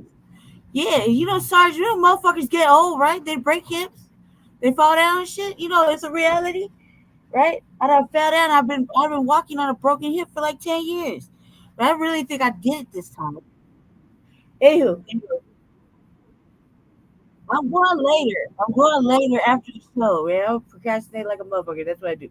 Hey, let's talk about separation. We need to separate. Really? Fucking walking crippled. Yeah, it took me everything to get over here from the bed. I'm at the Blacc house right now. I'm at Jesse's house right now. And Jesse be kidnapped. He's like, stay. I'm like, nah, man, I'm gonna go home. Anyway, check it out. I was talking about telling Jesse because they said somebody told me something the other day. He said you's a separationist, separatist, some shit like that. And I said, goddamn right. And he said, why?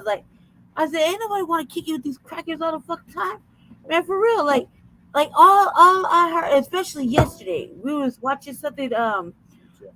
We was watching this. I like to call it Jesse's brother Che's version of Jerry Springer, Coon Zone fashion, right?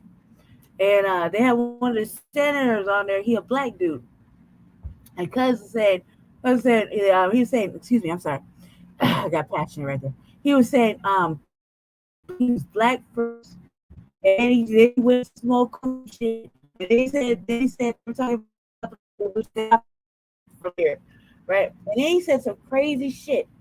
Well, Jesse running for office, right? Jesse running for a house. Can you hear me now, brothers? Can you hear me now? Um, Jesse running for a house position, a house seat in our state in Colorado, right? House district seat. And the only person running in that seat, which I found was kind of sus, is a white girl, is a white lesbian girl, right?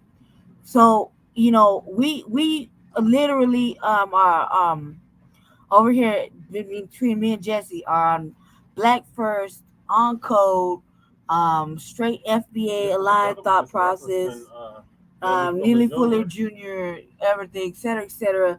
I'm been on my Dr. Khalid Muhammad shit all for the rest of the year, and there's no stopping it. It is on and cracking.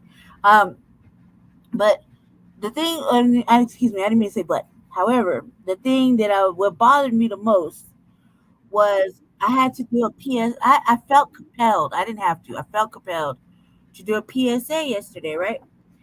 And I was talking about this motherfucking show. He said that cause they acted like she running unopposed, and there's no one else running.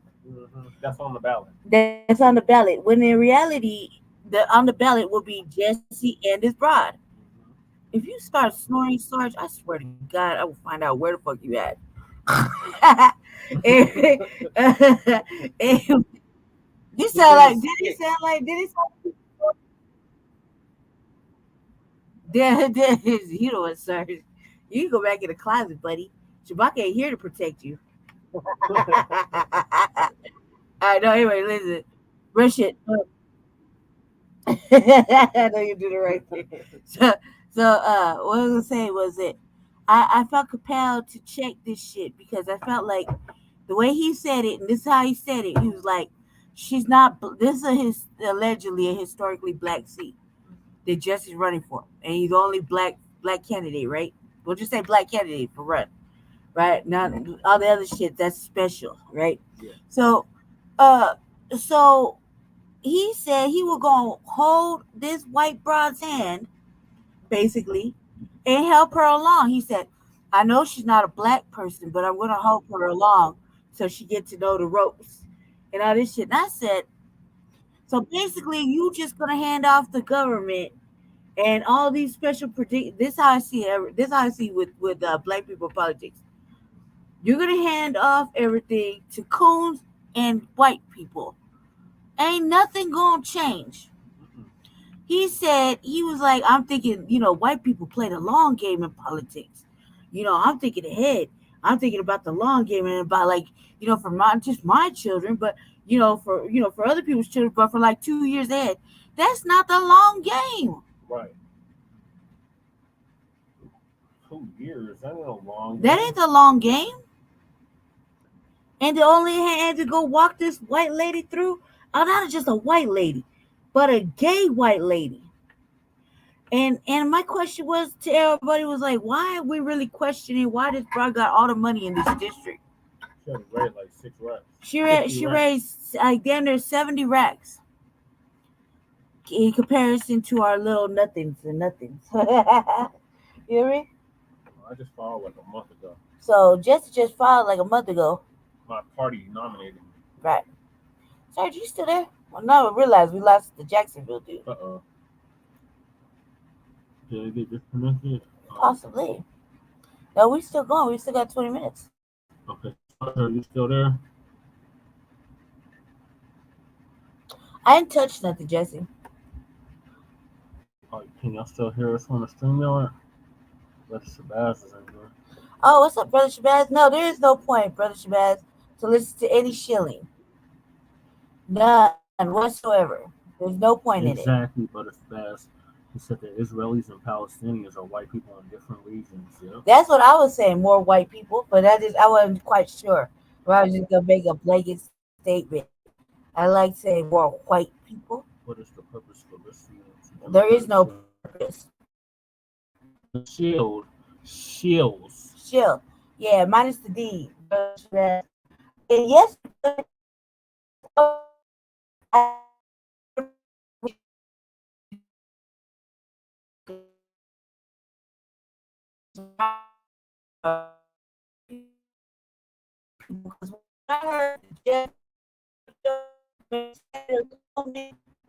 I was thoroughly disgusted, and I mean, I think I said the N word and cuss at least 50 times, and I kept saying, and like, because I don't want us to say, you know what I mean? So I was like, beep, no, beep, no. Like, I just kept going in. I was so disgusted. I was disgusted because it was like, he just basically gonna hold hands with a white person, white lady, walk her through. Go ahead, Shabaka.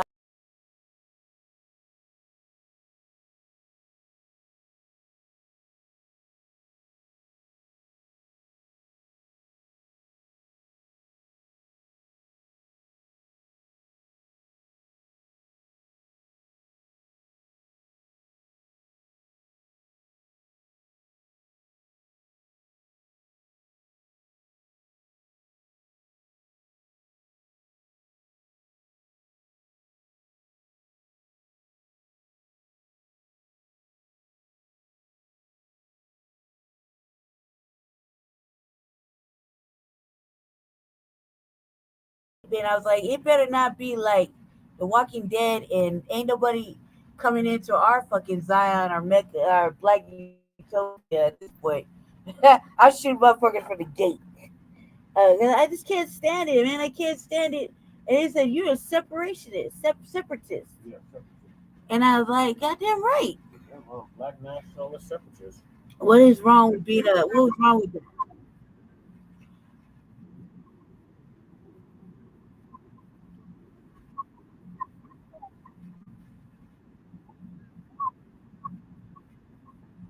Like this now?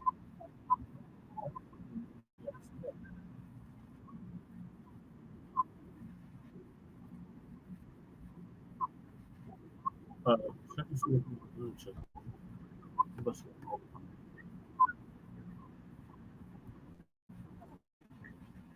Yeah, Well, no, where because is I the was Black like, sanctuary? All I want to know yeah. is where is the Black sanctuary? Yeah, he said on the Jeff Fart show, which is our nemesis, right? I don't think they really thoroughly grasped that we're at war. Right, we're So completely at war. we're completely at war with it, right? But what was like he said, cause he was like for a sanctuary for black people or some crazy shit like that. And I was like, oh, is this man serious? Like they just gonna bite all of our shit. All the things we talk about, they just gonna bite and like And right. you be worried saying there ain't nobody listening to us, ain't nobody I watching. be saying all the time.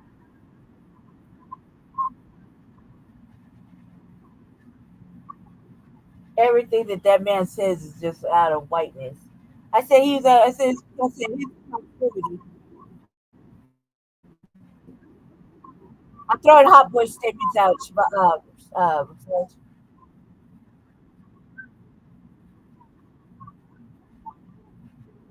and they got their reparations already, though. Stop. North Yes. Sentinel Island.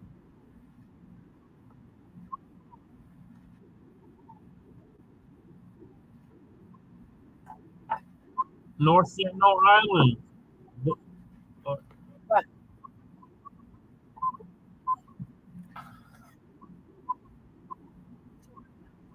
And they said you have to have black blood to be a samurai.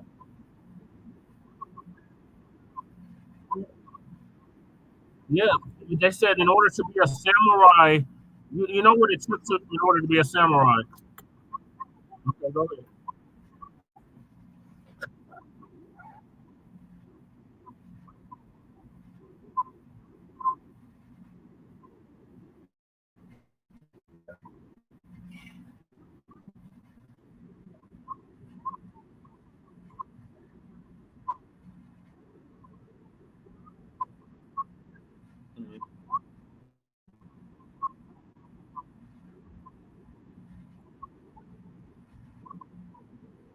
Yeah. They should have. They should have felt that.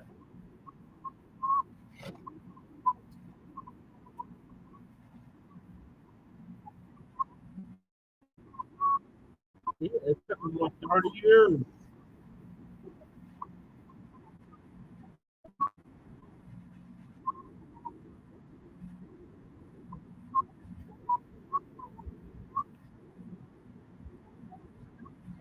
Niggas like, I can't believe it. Yeah.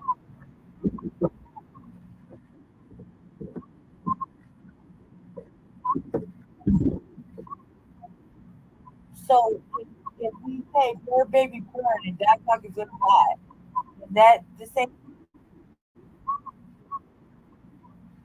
All right. Let's go with that. So if I say bird, baby bird, and that cock is gonna die, does that go around the same, the non-usefulness statement you just made? Because I'm kind of with that line about.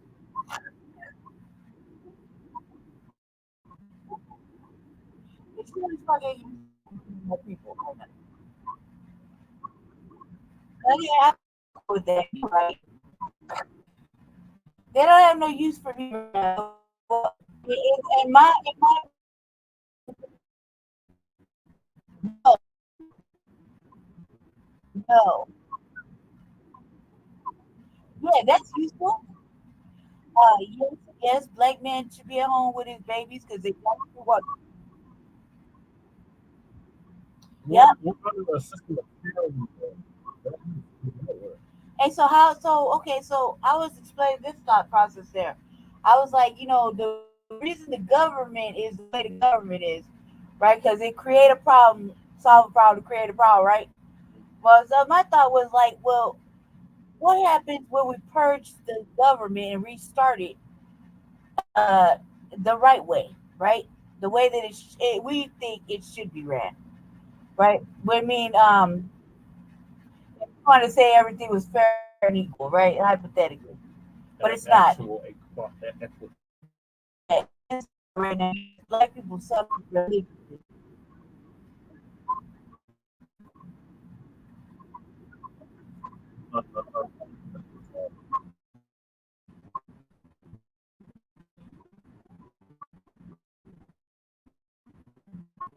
No, it didn't have to be a rough consensus to end slavery. No, no, no. Just to, we're not going. Every revolution has never gotten all the masses on board with it, but it still had to happen. Oh, exactly. Yep.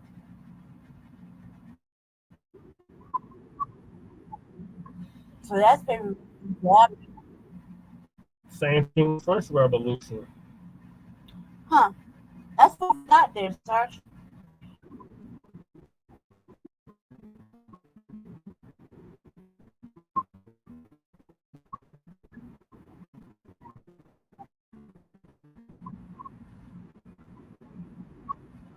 Oh, that's a coup d'état. You talking about a coup d'état?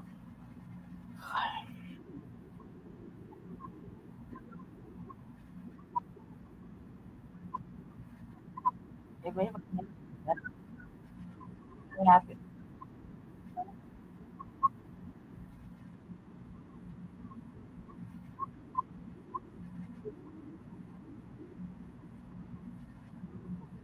Yeah, they got rid of their coons. Oh, okay. So here's a better example, Sarge.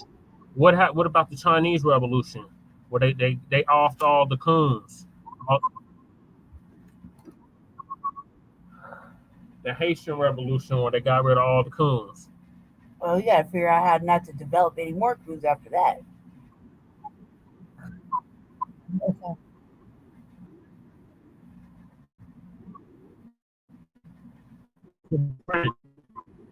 Yeah, I think so. I think so too. I don't. If I tried to No, but they have to get rid of them coons though. They still got rid of them coons though.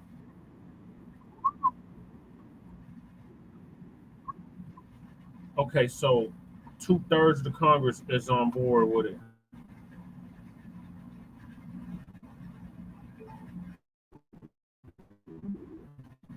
what we're describing.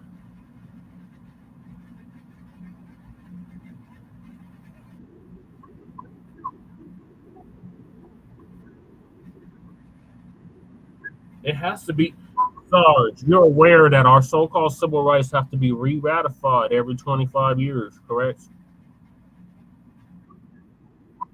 That is true, Sarge. The 13th, the 14th, and the 15th Amendment have to. Yes, it is. Yes, it is.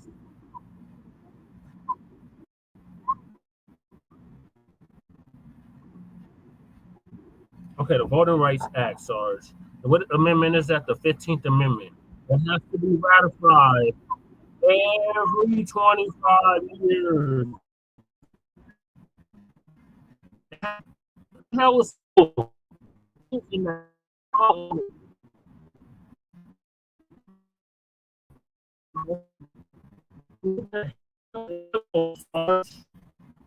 So all right, let me hold on, Sarge.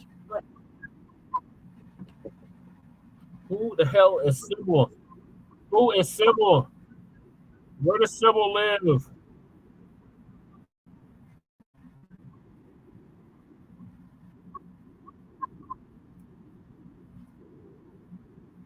Every 25 years.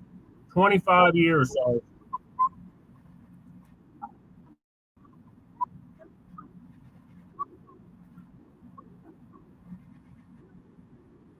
All right, we got to go on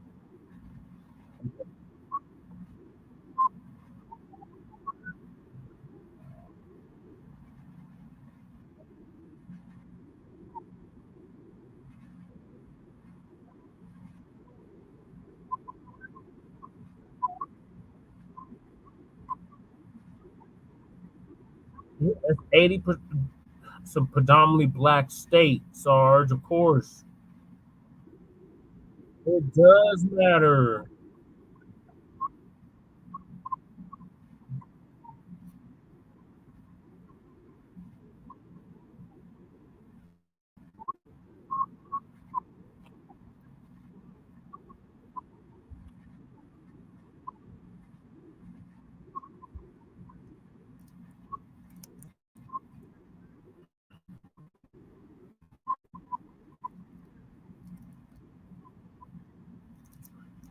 So it's a state's issue, not a federal issue.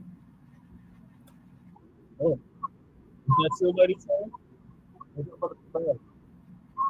Hold on, hold on, Sarge. I gotta call you.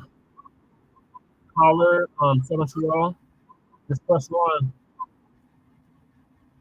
Okay, we got a caller, Sarge. We got 720, last four, 2279. I think I know who this is. What's your name? Where are you calling from?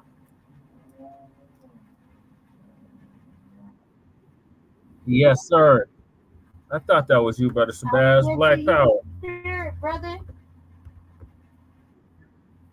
Black Power. So we're on air with Sarge, and Sarge is trying to tell us that we don't have to have our civil rights ratified for 25 years. Thank you for joining us from the Mile High Income and Illegal Migrant Flooded City.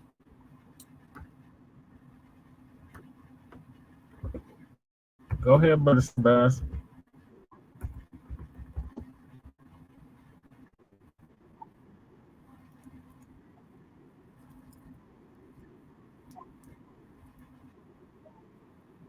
Oh man, the connection's bad.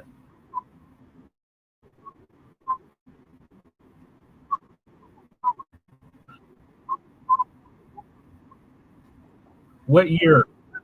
What year? What year? What year? What days?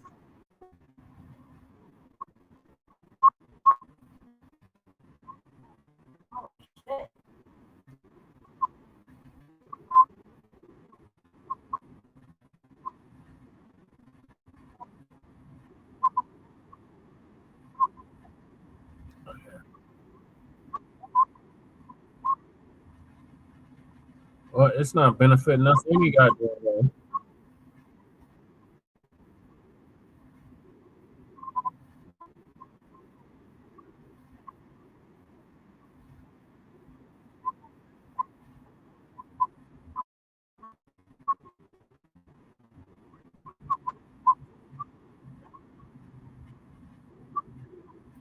have to be voted on every 25 years, though, Sarge.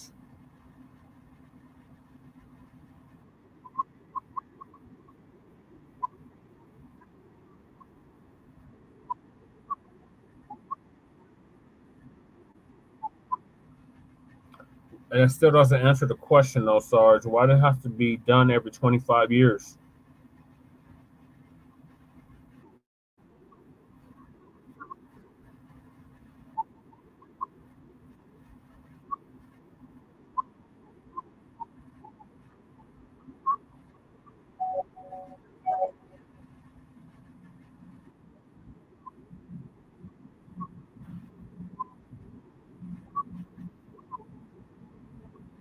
So it was 25 years ago that they made this ruling.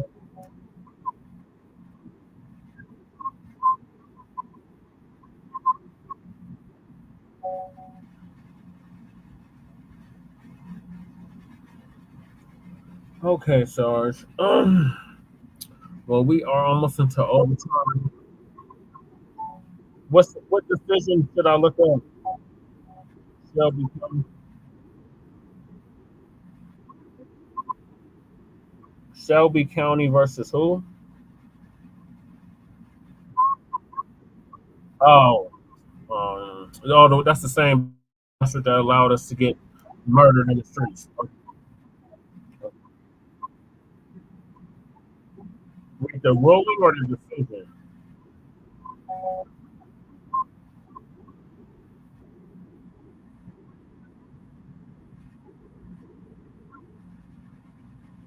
The Shelby County ruling marked a significant turning point in voting rights in the United States. In its decision, the Supreme Court invalidated, on constitutional grounds, Section 4B of the Voting Rights Act, which provided the formula for determining which jurisdictions were covered under Section 5.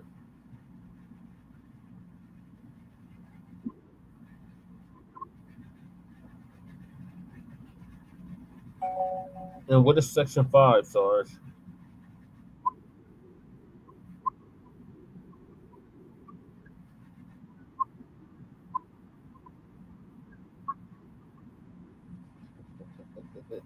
They do have a bad habit of that.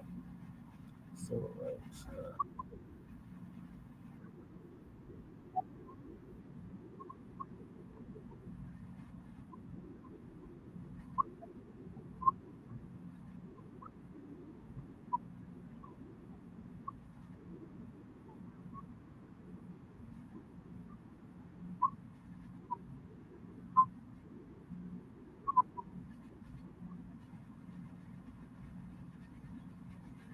Okay, so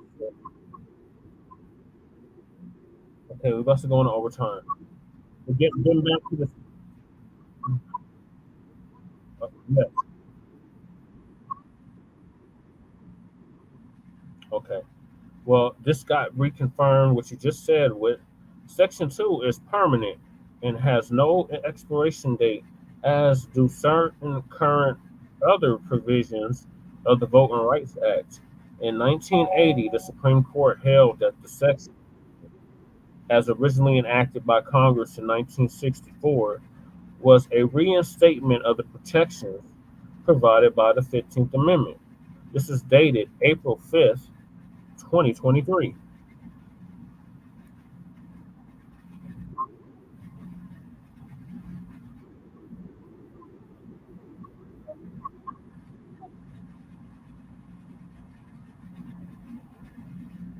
Okay, and it says there's 5 civil rights, and that is the right to vote, the right to a fair trial, the right to government services, the right to public education, and the right to public facilities. So the right to they got a lunch counter, they got a lunch counter for a cup of coffee, guys. I enjoyed it. And to have them educate the children. And you have the right to a fair trial, whatever the hell that means. You're supposed to have a jury of your peers, but majority of these juries are white.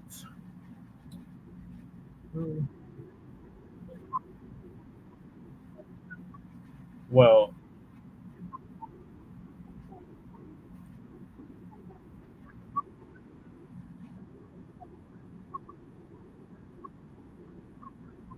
mhm. So it's more to it. Fair trial.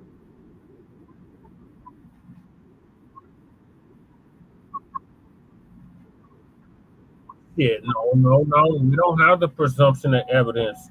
That's a damn lie, Sarge. We're guilty until proven innocent, and even when we're proven innocent, we're still guilty. Bill Cosby, Bill Cosby, Bill Cosby, Bill Cosby, Bill Cosby, Bill Cosby. Those were accusations, Sarge. They have to.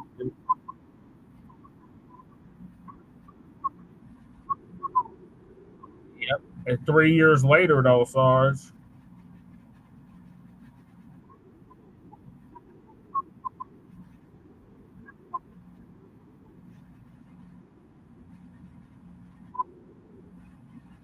O.J. Simpson, Sarge.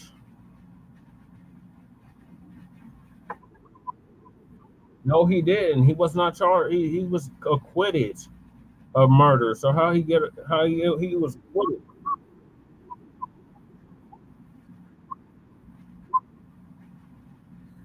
If you're acquitted, you get away from.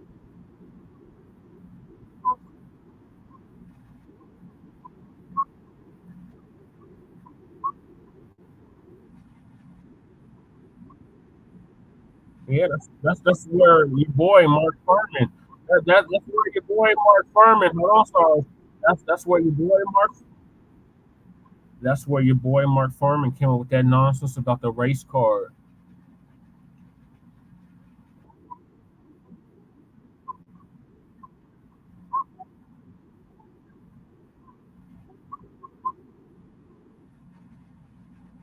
Either way, Sarge, he got away with it, and they still said he didn't. And they still saying to this day he's guilty. So even if you are proven innocent, you're still guilty if you're black. That was the whole point I was making.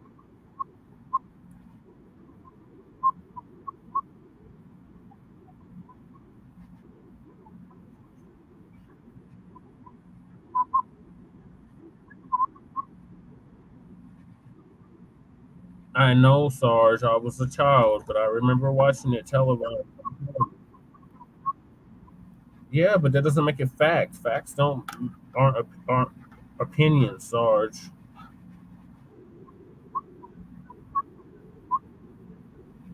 Yeah,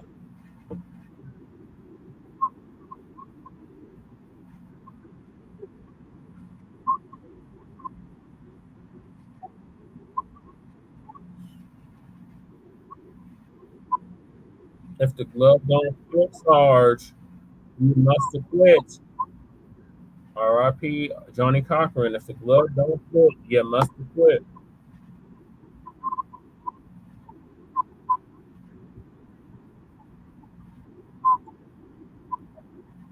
Okay, you can believe it all you want, but you can't prove it. The way I look at it, if white people want to take a race card, we can be separated. Exactly. Exactly, Butter Shabazz. Reparations and separation. But we're at home.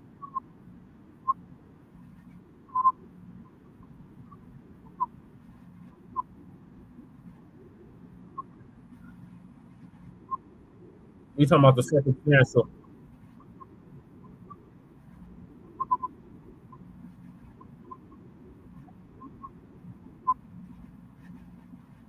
What remains is the corruption within the LA police department. That's what remains. And in the district attorney's office.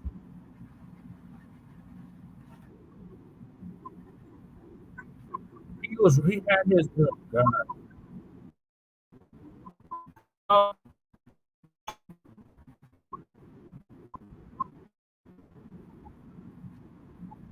No, they didn't.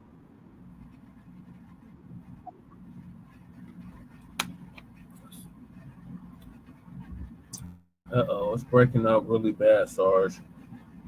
I think it's the connection.